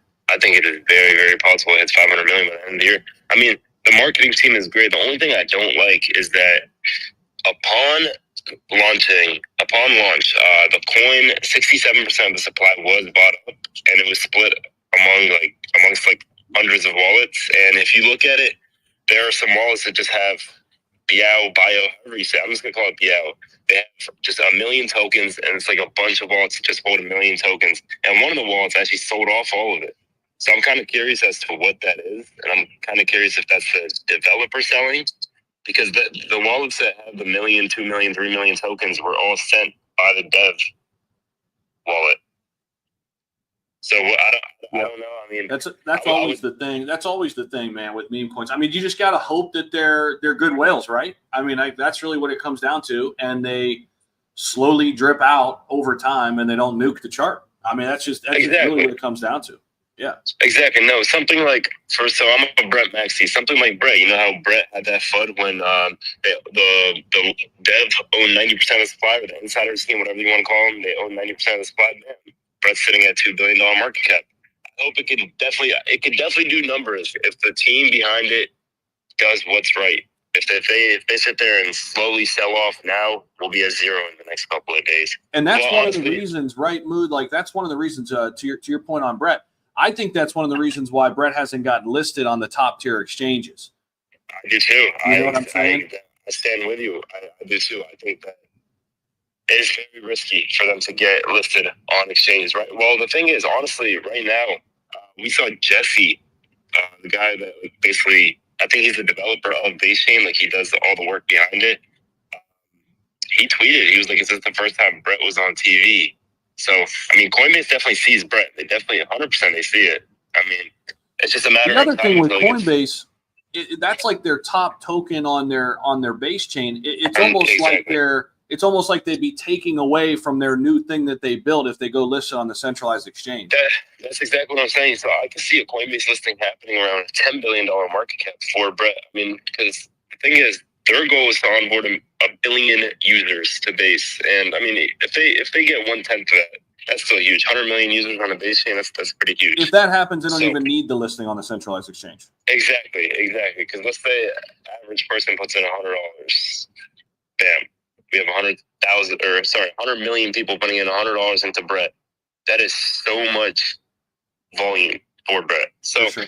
I mean, regardless, Brett will do very well. It's just, I'm looking at Biao. I'm very interested. I mean, Pepe also, when they first launched, the insider team had a big bag. That's the thing. Every single coin that is successful, the team that develops the coin and like the people behind it, they own a big bag. I feel like it's supply control. I feel like that's the main goal, so you don't deal with jeets later on. I don't know if I'm wrong. Correct me if I'm wrong. I agree. I agree. And as long as they're good whales and they do it the right way, I'd rather have it that way than an exchange coming in and they don't give a fuck. I mean, if you get a bunch of bad exchanges, they can manipulate the price and dump on you just as hard, if not worse. No, I agree. I mean, Biao so far is doing pretty good. I mean, it got a. I forgot what listing they got this morning. They got a listing. I believe it was what was it? It's called KCEX, however you say that. I don't know how you say that. Yeah, I saw that. KCEX, yeah. Yeah, they got that. They have the Gate.io listing, which is pretty huge, honestly. I mean, SPX, the one from Murad, it just got its Gate.io listing today. Yeah, Gate's a top tier exchange, and that's where most of their volume. I mean, outside of the DEX volume, they got. I'm just looking at it right now. Almost 1 million in volume on Gate today already. So exactly. So Gate's a pretty huge one. Mexi is also really huge. Also, Mexi is very underrated in my opinion. I feel like people don't think Mexi that good of an exchange. I think Mexi's great. Mexi's a great exchange to be listed on. It's grown quite a bit. Mexi's grown quite a bit in the last couple of years. It has. So Yo, Zach, real quick, I'm trying to get Mutasco up, so we do have to rotate the stage. Yeah. If somebody wants to drop down who's already spoke, that'd be cool. I do want to get Mutasco up in here as well. Mar, did you have something on all of that? Go ahead, bro. No, I'm going to drop down now because I'm getting to my doctor real quick. I'll still stay listening, but... Hold on, give me one second. We shouldn't worry about big wallets. Look at fucking Satoshi waiting to dump on everyone when Bitcoin gets to $1 million. Bro, that's a great point. That's a great point, though. I mean, yo, it's funny, but yeah, bro, like, we don't know. I mean, that's a great point. I mean, we're just trusting that he's not going to dump. Yeah, you're right. I mean, straight up. We're straight up trusting that he's still alive, right? Like, yeah, I mean, and who knows if it's one person? Yeah, I mean, there's so many questions, right? I mean, for sure. Kova, what's good, man? Yeah, I was just going to mention something really quick, and I'll drop down. It was just kind of an add-on to the whole XRP 60-minute thing about those judges. I haven't watched it. I just heard you guys talking about it. They're trying to fuck XRP, but, I mean, it hasn't been that long since both candidates were accepting donations in crypto. So, I mean, currently the president-elect and the vice president are holding crypto in one way or another. So if they're trying to talk about how crypto is bad or whatever, then why is our future, president holding and our current vice president? They obviously just want to keep the market down so people could buy in, or the institutions could buy in at a much lower price and also push us off. I mean, that's been the case the whole time. So, and I just mentioned that for the newer people that are in here, because if you've been in for a minute, you know that is just exactly what they're trying to do, is just push crypto down in order to buy into it, because they've already figured out that it's not going away. It's here, it's going to stay, it's going to grow. But now they weren't the first ones in, so they want to get it at a cheaper price and keep us out of it. That's all I got to say, man. It's a great point. It's a great point. Hey, real quick before we roll down to a couple more speakers, I see some hands down there. We'll go to Big Brain. They've been waiting for a while. We'll go to Big Brain here in just a second. But guys, real quick, we are doing a giveaway with our sponsor today, Flippy. Check out my pinned post. They're matching my 25 XRP that's going to a lucky winner. So a lucky winner is going to get 50 XRP at the end of the show. We're only about 28 minutes away from the end of the show. So make sure you get in there, do what you need to do. If you're over on YouTube, guys, follow me on X. There's a link down below in the description. Go follow me over there. Make sure you get in on this opportunity as well. And Big Brain, what's going on? Morning, guys. Thank you for having me up. I just wanted to briefly touch on the 60 minutes thing with XRP. I've been in the XRP community since 2018. And when narratives and stories like this come out, it's very important to not take it at face value and to understand what is the actual messaging by putting this out at the timing that it's put out. I can assure you that the media and people's posts about crypto, whether it's positive or negative, is largely works to wrong foot people in the market. So it's very important to understand what the messaging is and not what the message is. So, but going on from that, I do want to talk about the XRP meme coins as well. I've started my page as a dedicated to the XRP meme coin community to do giveaways every day. So we're giving away XRP and meme coins every single day. Soon we're going to start running concurrent giveaways, so it'll be multiple giveaways a day, because I just can't give it away fast enough. Like 24 hours is too long to wait for another giveaway. A huge shout out to Flippy. I already have Flippy tokens I set over to the public wallet, which you could see in my bio. We're going to be doing a giveaway of them. Sure Pepe is down in the crowd. He sent some of his own tokens over for a giveaway. So we'll be giving that away real soon. And right now, currently, we have 50 XRP giveaway that's going to be drawn tonight. If you're interested in free meme coin giveaways and XRP as well, just check out my page. I just really want to give back to the community. And onboard the masses, get people involved, get more reach, get more people to see First Ledger and X Magnetic and get involved. Like somebody else mentioned, there's only like 0.0001% of all of the circulating XRP in those meme coin AMMs. So the growth is like, it's an insane potential for growth. Solana has like 16% of the entire blockchain's worth in their meme coins, and we have like 0.0001. So check out my page for June. We're going to be doing giveaways nonstop. That's super dope, man. Appreciate that. Thanks for popping in and rocking with us here this morning. Win and Bixel, what's going on? Hey, what's up, guys? Was just popping in also. See Flippy over here sponsoring it. Big fan of Flippy. And you know, since you guys are letting me up here also, I'm gonna actually match some Flippy also with Flippy, and I'll send some Flippy also for you guys to give a little for your giveaway, for letting me up and speaking. But just wanted to give a little rundown, since you guys are talking about some XRP altcoins, meme coins. Wanted to give a quick breakdown of Win and Bixel. We're actually the first memes created in the history of crypto by Voodoo Velvet back in 2010 when Bitcoin was at 10 cents. And that's all verifiable on the Bitcoin forums on bitcointalk.org. You could see that in my pinned post, where Voodoo Velvet submitted her entry for that first meme coin contest back in 2010, where she won 40 Bitcoin at the time. It was $4 at that time, which is crazy. But yeah, so through her submission on that forum, I reached out to her because she used her personal website. She's an artist, a full-time artist, so she used her personal website for her submission.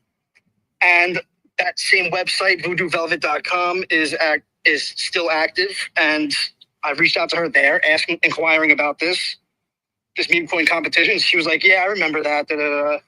And now we're here creating these characters, building out like an identity, personality, and the lore of this narrative, which is, in my opinion, like one of the most significant narratives in crypto, because we're here talking about meme coins, and Voodoo Velvet is actually the OG of memes in crypto, like period, like point blank.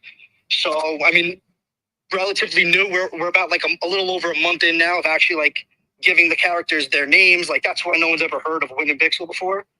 But right now, that's what we're doing. We're just grinding and trying to build out the lore for these characters, get out here and spread the word.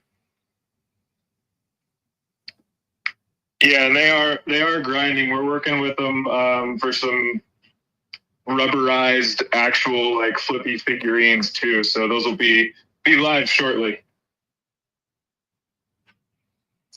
Yeah, that's another thing also that we're doing for all projects, like for any meme coins and stuff. We're providing them to have actual physical collectibles for their own project.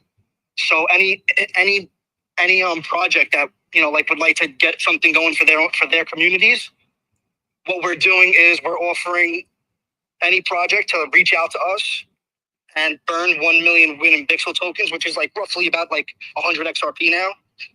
And that's all you have to do. There's no money down, no like minimum amount needed to order, no bulk order necessary to pre-order. You know, just burn the tokens just to have access, and then behind the scenes we'll take care of everything else. We'll render it and get everything going, and then each collectible is going to be hand painted by Voodoo Velvet herself also, because again she is an artist, and this is what she does. And now she's all in with this Win and Bixel narrative and lore, and trying to build out this community. So if anyone's interested in physical collectibles, yep, Flippy's going to be they're going to be the first one, the first like collaboration on that aspect coming live soon. Yep. Good stuff, man. Appreciate it, and thanks for rocking with us. Definitely. Hey, let's talk on the back channels too. Maybe we can get you up here as a official sponsor one day with us on the Breakfast Club. I followed you back. Appreciate the follow there too. Would love to discuss that if you're down for that. Real quick, I didn't run down like Flippy's numbers too for you guys real quick. Price on Flippy right now, I'm showing this on the screen too to everybody watching live. $2.10. It is currently a $1.8 million market cap, up about 18.5% in the last hour. So nice to see that. Some volume coming in here today as well. So good stuff. I'm showing that. And again, guys, if you aren't hip to the meme coins on XRP, Dex Screener recently allows you to view all the XRPL meme tokens. So definitely use Dex Screener.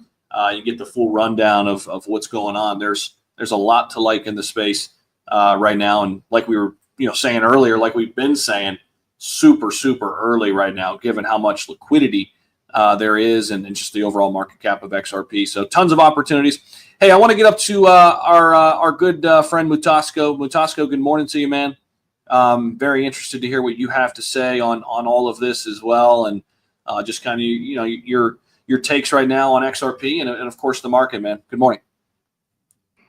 Hey, good morning, Zach. Can you hear me okay? Yep, got you, man. Yo, you sound crystal clear today, Mutasco. You drink some water or something today? What the fuck? You sounded fucking velvetly smooth. What is happening? You doing fucking talk radio? What's going on right now? No, so I'm gonna comment on 3 things, okay? And be quick. So I heard you guys talk earlier about Pippi Unchained. Was that the one Ma was talking about? Correct me if I'm wrong. Do you know, Zach? Yes. That's the one okay. You're talking about. Yep. Okay, and I had your follow-up comment to Zach from Subway, and here's what I would say, and I aligned with what you said, and I'm going to give you a few examples. The thing with Pip, and this is the thing I don't understand with, and I know I hold Pepe coin, you hold it too. I know you have it. One of the things that I don't understand, and I've been monitoring this wallet, it's E35F, whatever. There's some wallet that I follow, some guy that tracks the smart wallets and what they're doing. It currently holds about nearly $500,000, and just starting December, that wallet has been accumulating Pepe coin. I don't know who the wallet is. I don't know if it's an exchange. It's some guy that has a lot of money. I don't know. I just follow stuff, okay? Real quick, So are you talking about the Pepe that's in the top 100, or like you're not talking about the Pepe coin that's like $500 million market cap, the one from like 2016, right? The one that's in the I'm talking about Pepe coin, the one from 2016. Okay. Yes. We've I tagged you. Yep. Yeah, I tagged you. I hung out in the Telegram. I'm very deep into what they're trying to do. It's kind of fascinating because it's just a tech. That's what I love to read on. So I did tag you on some historical timelines of that coin. But the reason why I'm trying to speak on this is I see the smart money. I see, it's not listed on Coinbase yet and all these other stuff.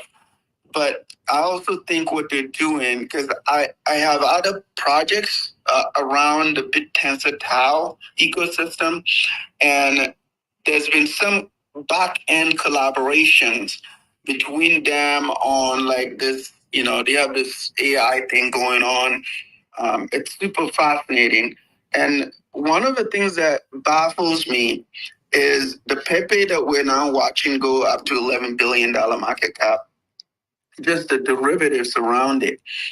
And this is something I've learned, and I'm just going to share it. So anybody, I don't like saying names of projects because it just seems like, okay, you highlight it and somebody has to go look at it.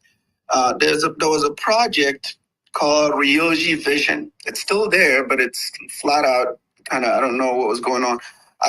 When they had their major space, in fact, I had an interaction with the Shibtoshi guy because he was there. I don't know if he was a QL or if he was being kind of an advisor or something. I don't know his relationship, but he was on the space at that time.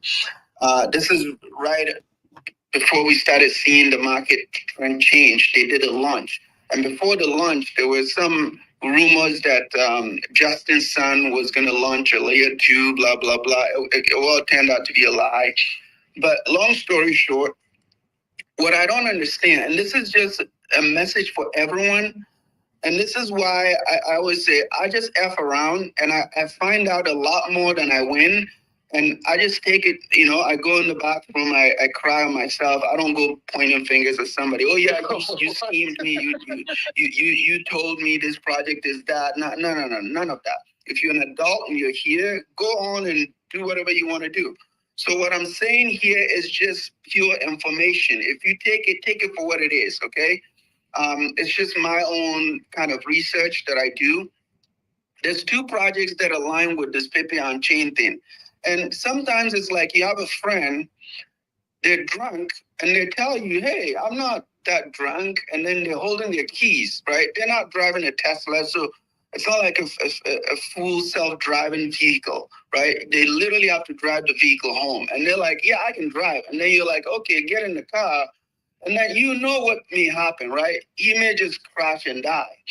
So some of these projects and the high influencer crap that keeps happening and people keep falling for it, I just don't understand it. But again, this is the beauty of the market. You can do whatever you want. But when you get wrecked, don't come out here and say, well, I got wrecked and the space is full of scams. No, there are scams, but there's also the reason how people get wrecked. Because it's greed, okay? It's your greed. Go check your greed level. If it's at 0, then you're fine. If it's at 100, then that means you are to blame first before the project KOLs, whoever is creating that. Long story short, Zach, I'm just gonna bring it back to Bitcoin. One thing I don't understand, and I've read about the Flippy on chain. I'm just trying to understand because I saw what happened with Ryoji Vision, right? And this is the thing with projects that are derivatives of Ethereum layer 1, okay? If you're, spinning off of, let's say a Pepe right now, the Pepe that is at 11 billion, it's linked to Ethereum.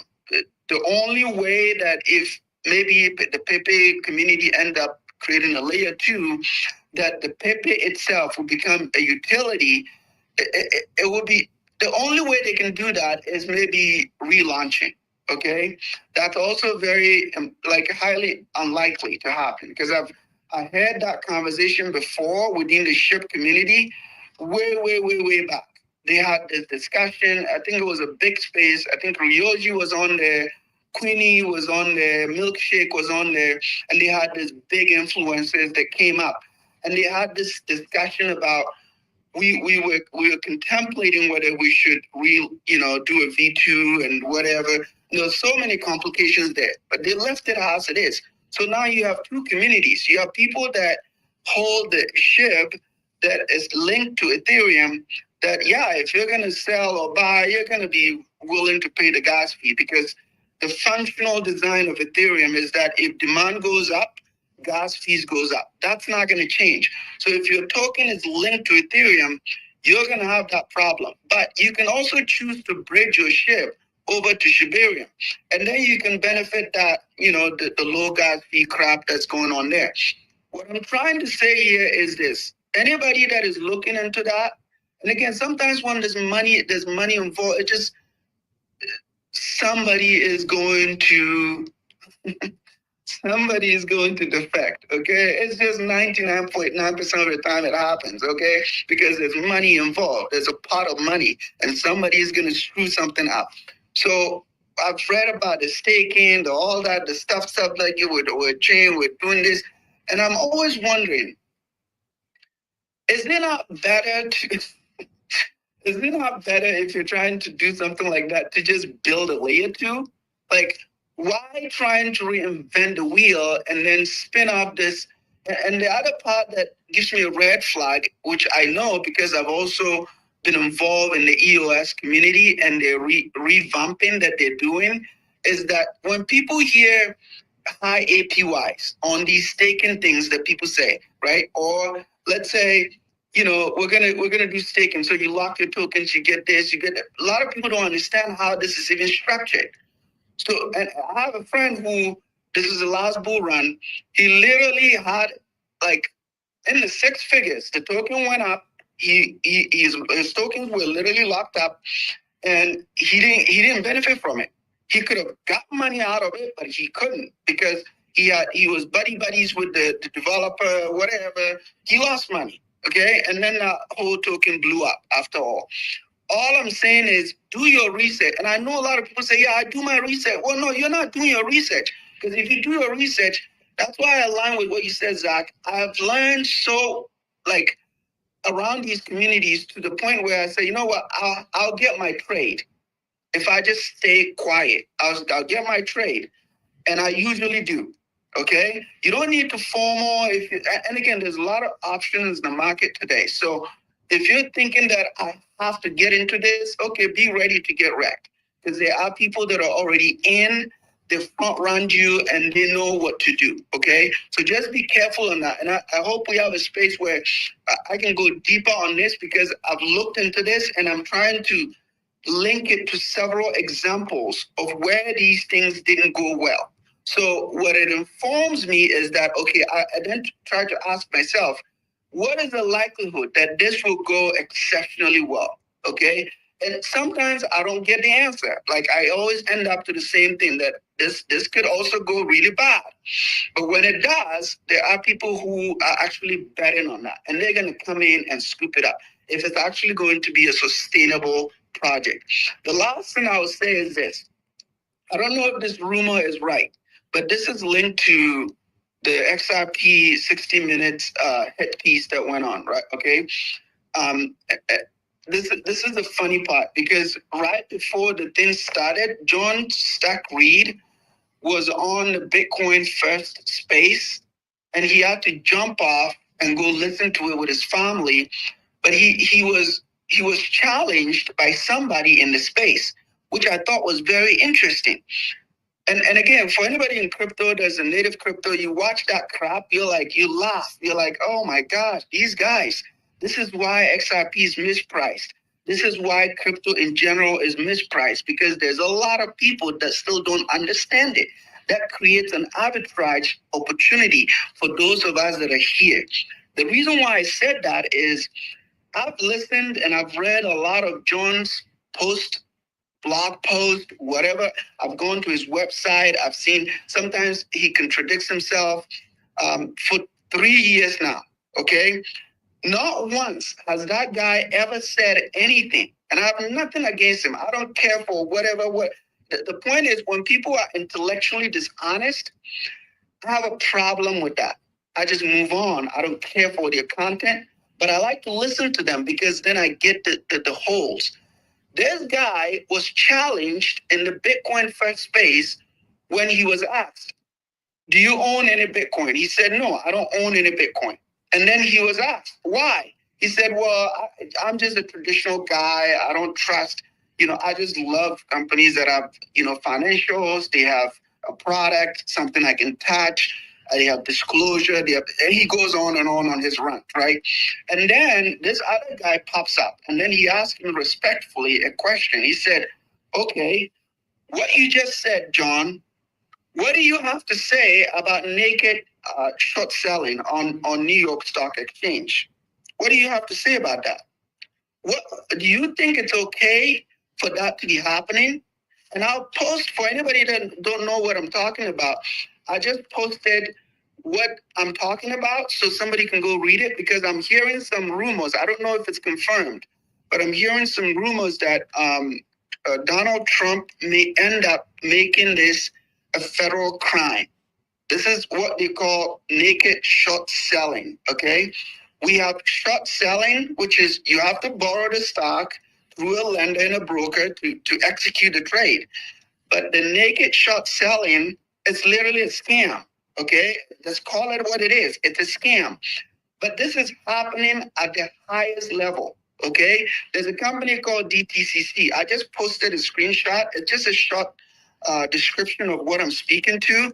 You can go read it for yourself and then track the rabbit hole. Go straight into the rabbit hole. It's disgusting. And the reason why I'm saying this, again, I am a nobody, okay? I'm just a regular guy on Twitter. And I'm learning and hanging out with really smart people that have appreciated crypto and blockchain, okay? And here's what I've taken as a point of common sense. John Reed is a smart dude, okay? Really intelligent guy. You hear him speak, you know he knows his stuff.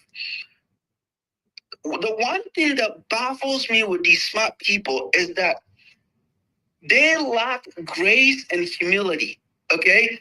This guy, by the way, only gave in to crypto and started pretending to be nice only because the election went the direction it went.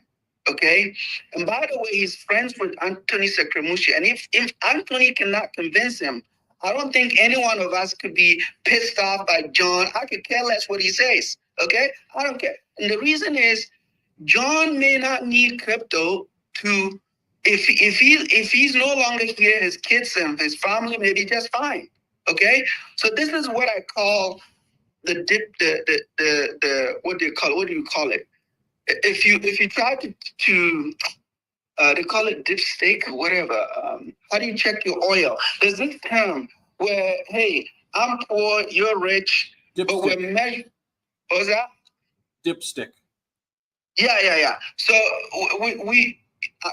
I'm poor, you're rich, but we found ourselves on the same platform and we're debating, and then you're a rich guy and you're trying to measure my circumstances at the same level as you. Okay? It makes no sense. Zero sense. It's like telling me, the poor guy, yeah, put $100 in Bitcoin. Just because I don't understand the market cap, I don't understand liquidity, I don't understand what do you call the law of large numbers. You don't educate me, you just say, hey, go buy Bitcoin, put $100 in Bitcoin. But you don't understand my circumstances. This is what I'm trying to describe. So I could care less, and I don't hate these people. I'm just like, you know what? You don't care for me, I don't care for you. I'm just moving on, and I'm going to learn as much as I can, okay? So long story, and I'm going to end with this. Be careful out there for who you listen to, okay? These people have agendas, and thank God, I've followed some of these people for a while, 4 years straight, and I've seen some of them fall off. Some of them changed their tunes. Some of them are actually now propagating this whole synthetic bond engineering of MicroStrategy, and they're calling it like the best thing that's ever happened. And it baffles me. If you don't know these people, you will somehow reason with them. Okay? And the reason why I have a conflict with them is not quite long ago, these people said, we don't, and they don't even look at Ethereum as anything. They're like, Ethereum staking, DeFi, and NFTs was like a scam, okay? And some of these protocols have existed, like MakerDAO, Aave, Compound. These are going to be the lending protocol banks for DeFi in the future. They're going to get integrated in some of these exchanges, right? Crypto.com has a CFTC license now. They just acquired a derivative trading protocol, and they're integrating all these products, okay? John McCain calls it complexity, okay? When there's a lot of complexity, regulation is like, it's literally a non-existent thing. And this is what I'm going to take it back to what I said about the challenge the guy gave to John Stack Reed. This is what 60 Minutes missed, okay? This guy is intelligent, great. He has great credential, great. And this is how still, mainstream media still measure people, right? They measure them based on credentials, from Harvard, from that, from this. And then what they don't understand is these people are sophisticated liars, okay? Because their entire business model is built around other people not knowing enough about what's going on in the system. That's how they thrive. On the other hand, this same person said, well, I went to a Safeway or whatever. He went to a grocery store and he tried to buy Bitcoin or something like that. He's describing the story that seems a little bit basic. And I'm wondering, is that enough example for me? No. Is that a very good example for somebody who's never tried crypto, never bought crypto? Yes. And it's coming from somebody that has some credentials. So they're going to respect that person, obviously. But the fact that 60 Minutes didn't give Brad enough time to describe the relevance. In fact, these people should actually end up getting class action lawsuits. Because if you are propagating misleading information, you should pay a price for it, okay?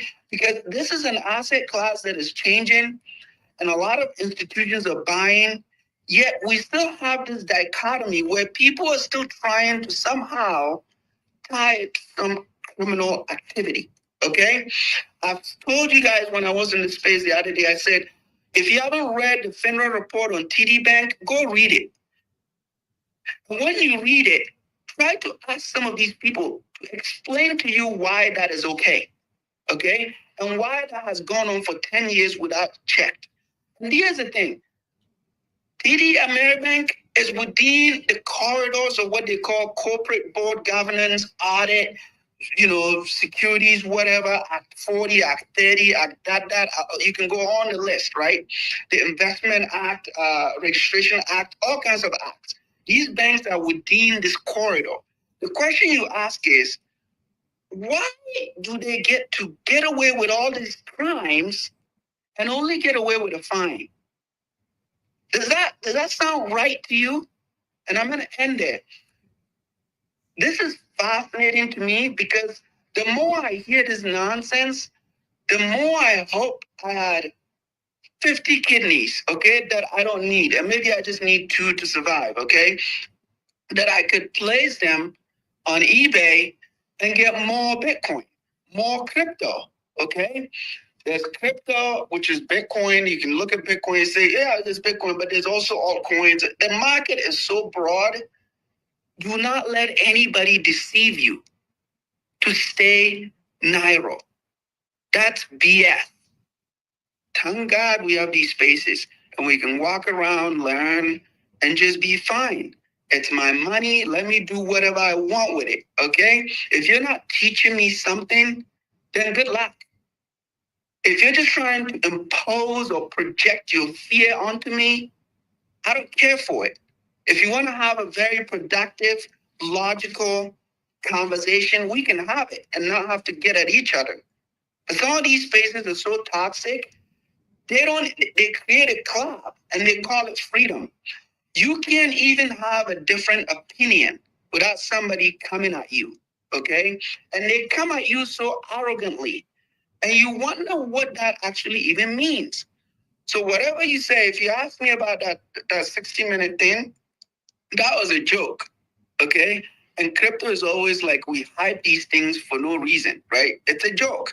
And what it accomplished is that it only created a more angry army, because here's what's going to happen. Crypto will prove all of them wrong.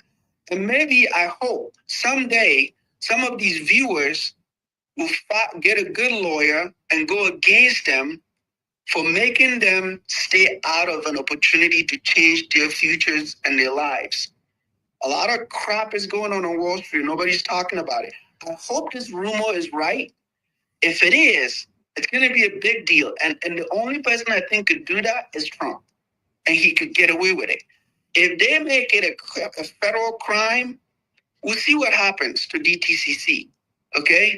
And this is a joke.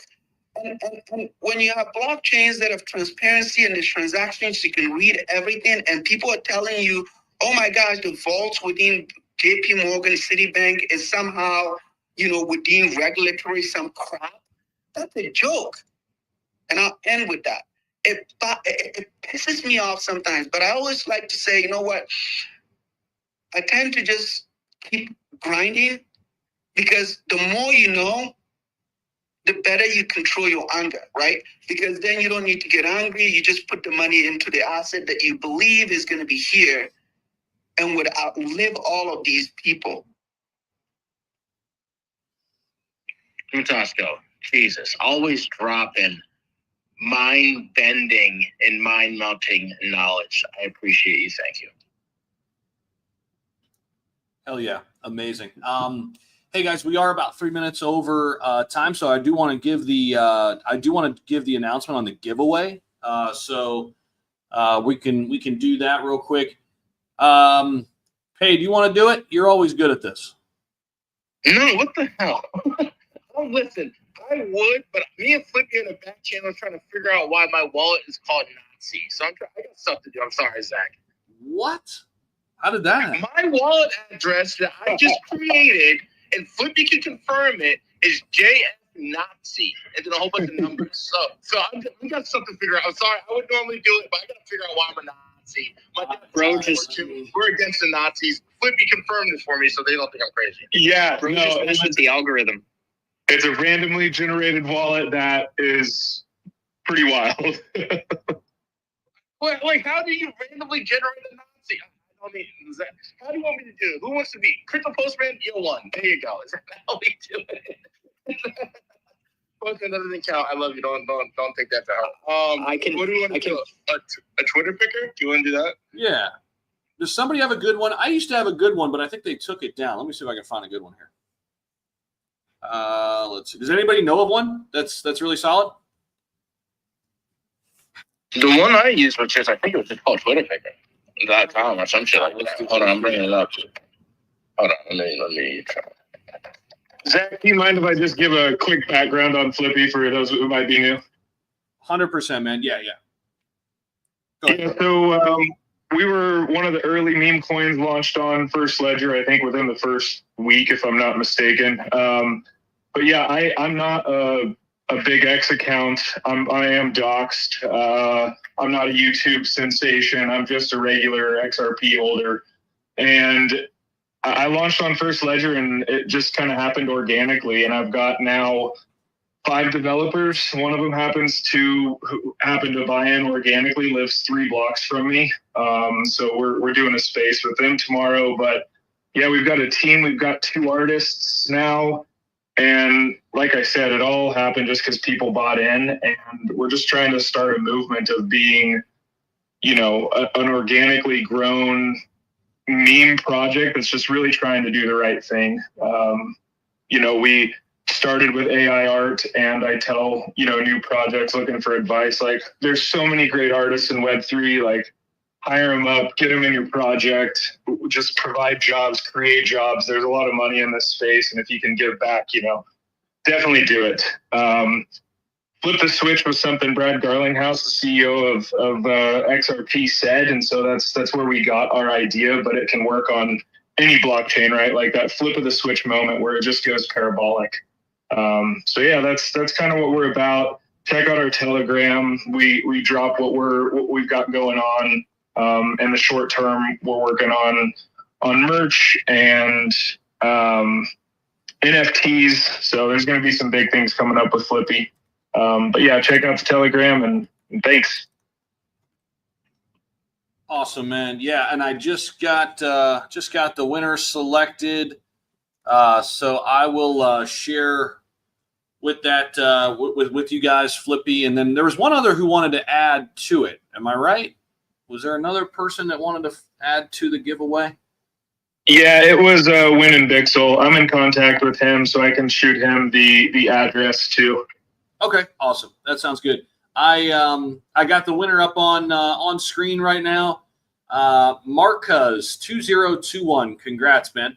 Marcus 2021. You have won the giveaway, and we will be in touch with you. I've already sent him a direct message here, so I'll keep. There's Win and Bixel. I'll keep Win and Bixel and Flippy, you guys in the loop there.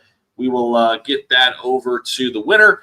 Guys, thank you guys so much for tuning in. Shout out to our sponsor today, Flippy.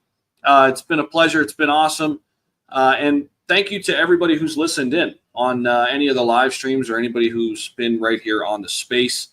Yes, I know, Christomos, we will get to you tomorrow, man. We've got to run. Flippy, go ahead. Yeah, just real quick, I want to say, obviously it's challenging to onboard to XRP memes. So if anybody wants to or has questions, please reach out. I'll be active in the DMs and Telegram today, and I'll help you onboard however we can if you're interested. Love that. Yeah, Flippy, we're not done yet, bud. We still got some work to do over here, it looks like. 100%. I got you, man. I love it, man. And what's up? Yeah, I was just down below. I guess I got rotated.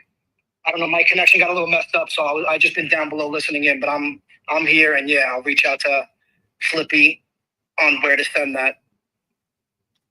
Appreciate you guys letting me come up and talk. Yeah, 100%. Actually, you know what, guys? I just commented on the actual giveaway post, so you guys can see the winner, the @ symbol there. So if you guys want to like follow them and do the same thing, and I'll take care of the 25 XRP on my end.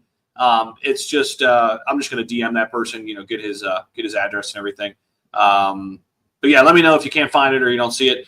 Again, guys, thank you so much for everybody tuning in and showing up and showing out, man. We'll be back tomorrow morning, 9:30 to 11:30 a.m. Eastern. And man, have a great rest of your day. And I'll be working all day, rocking some videos out there. So make sure you guys check those out too.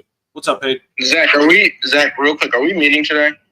Yeah, we can. Yeah, we can meet. You guys want to just hop on a VC? You and Zach after the show?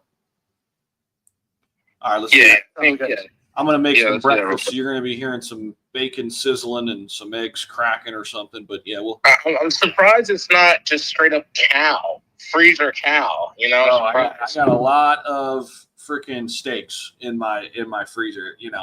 We're ready. We're ready for this bull season, 100%. All right, guys. Appreciate you guys. We'll be back tomorrow. Thank you all.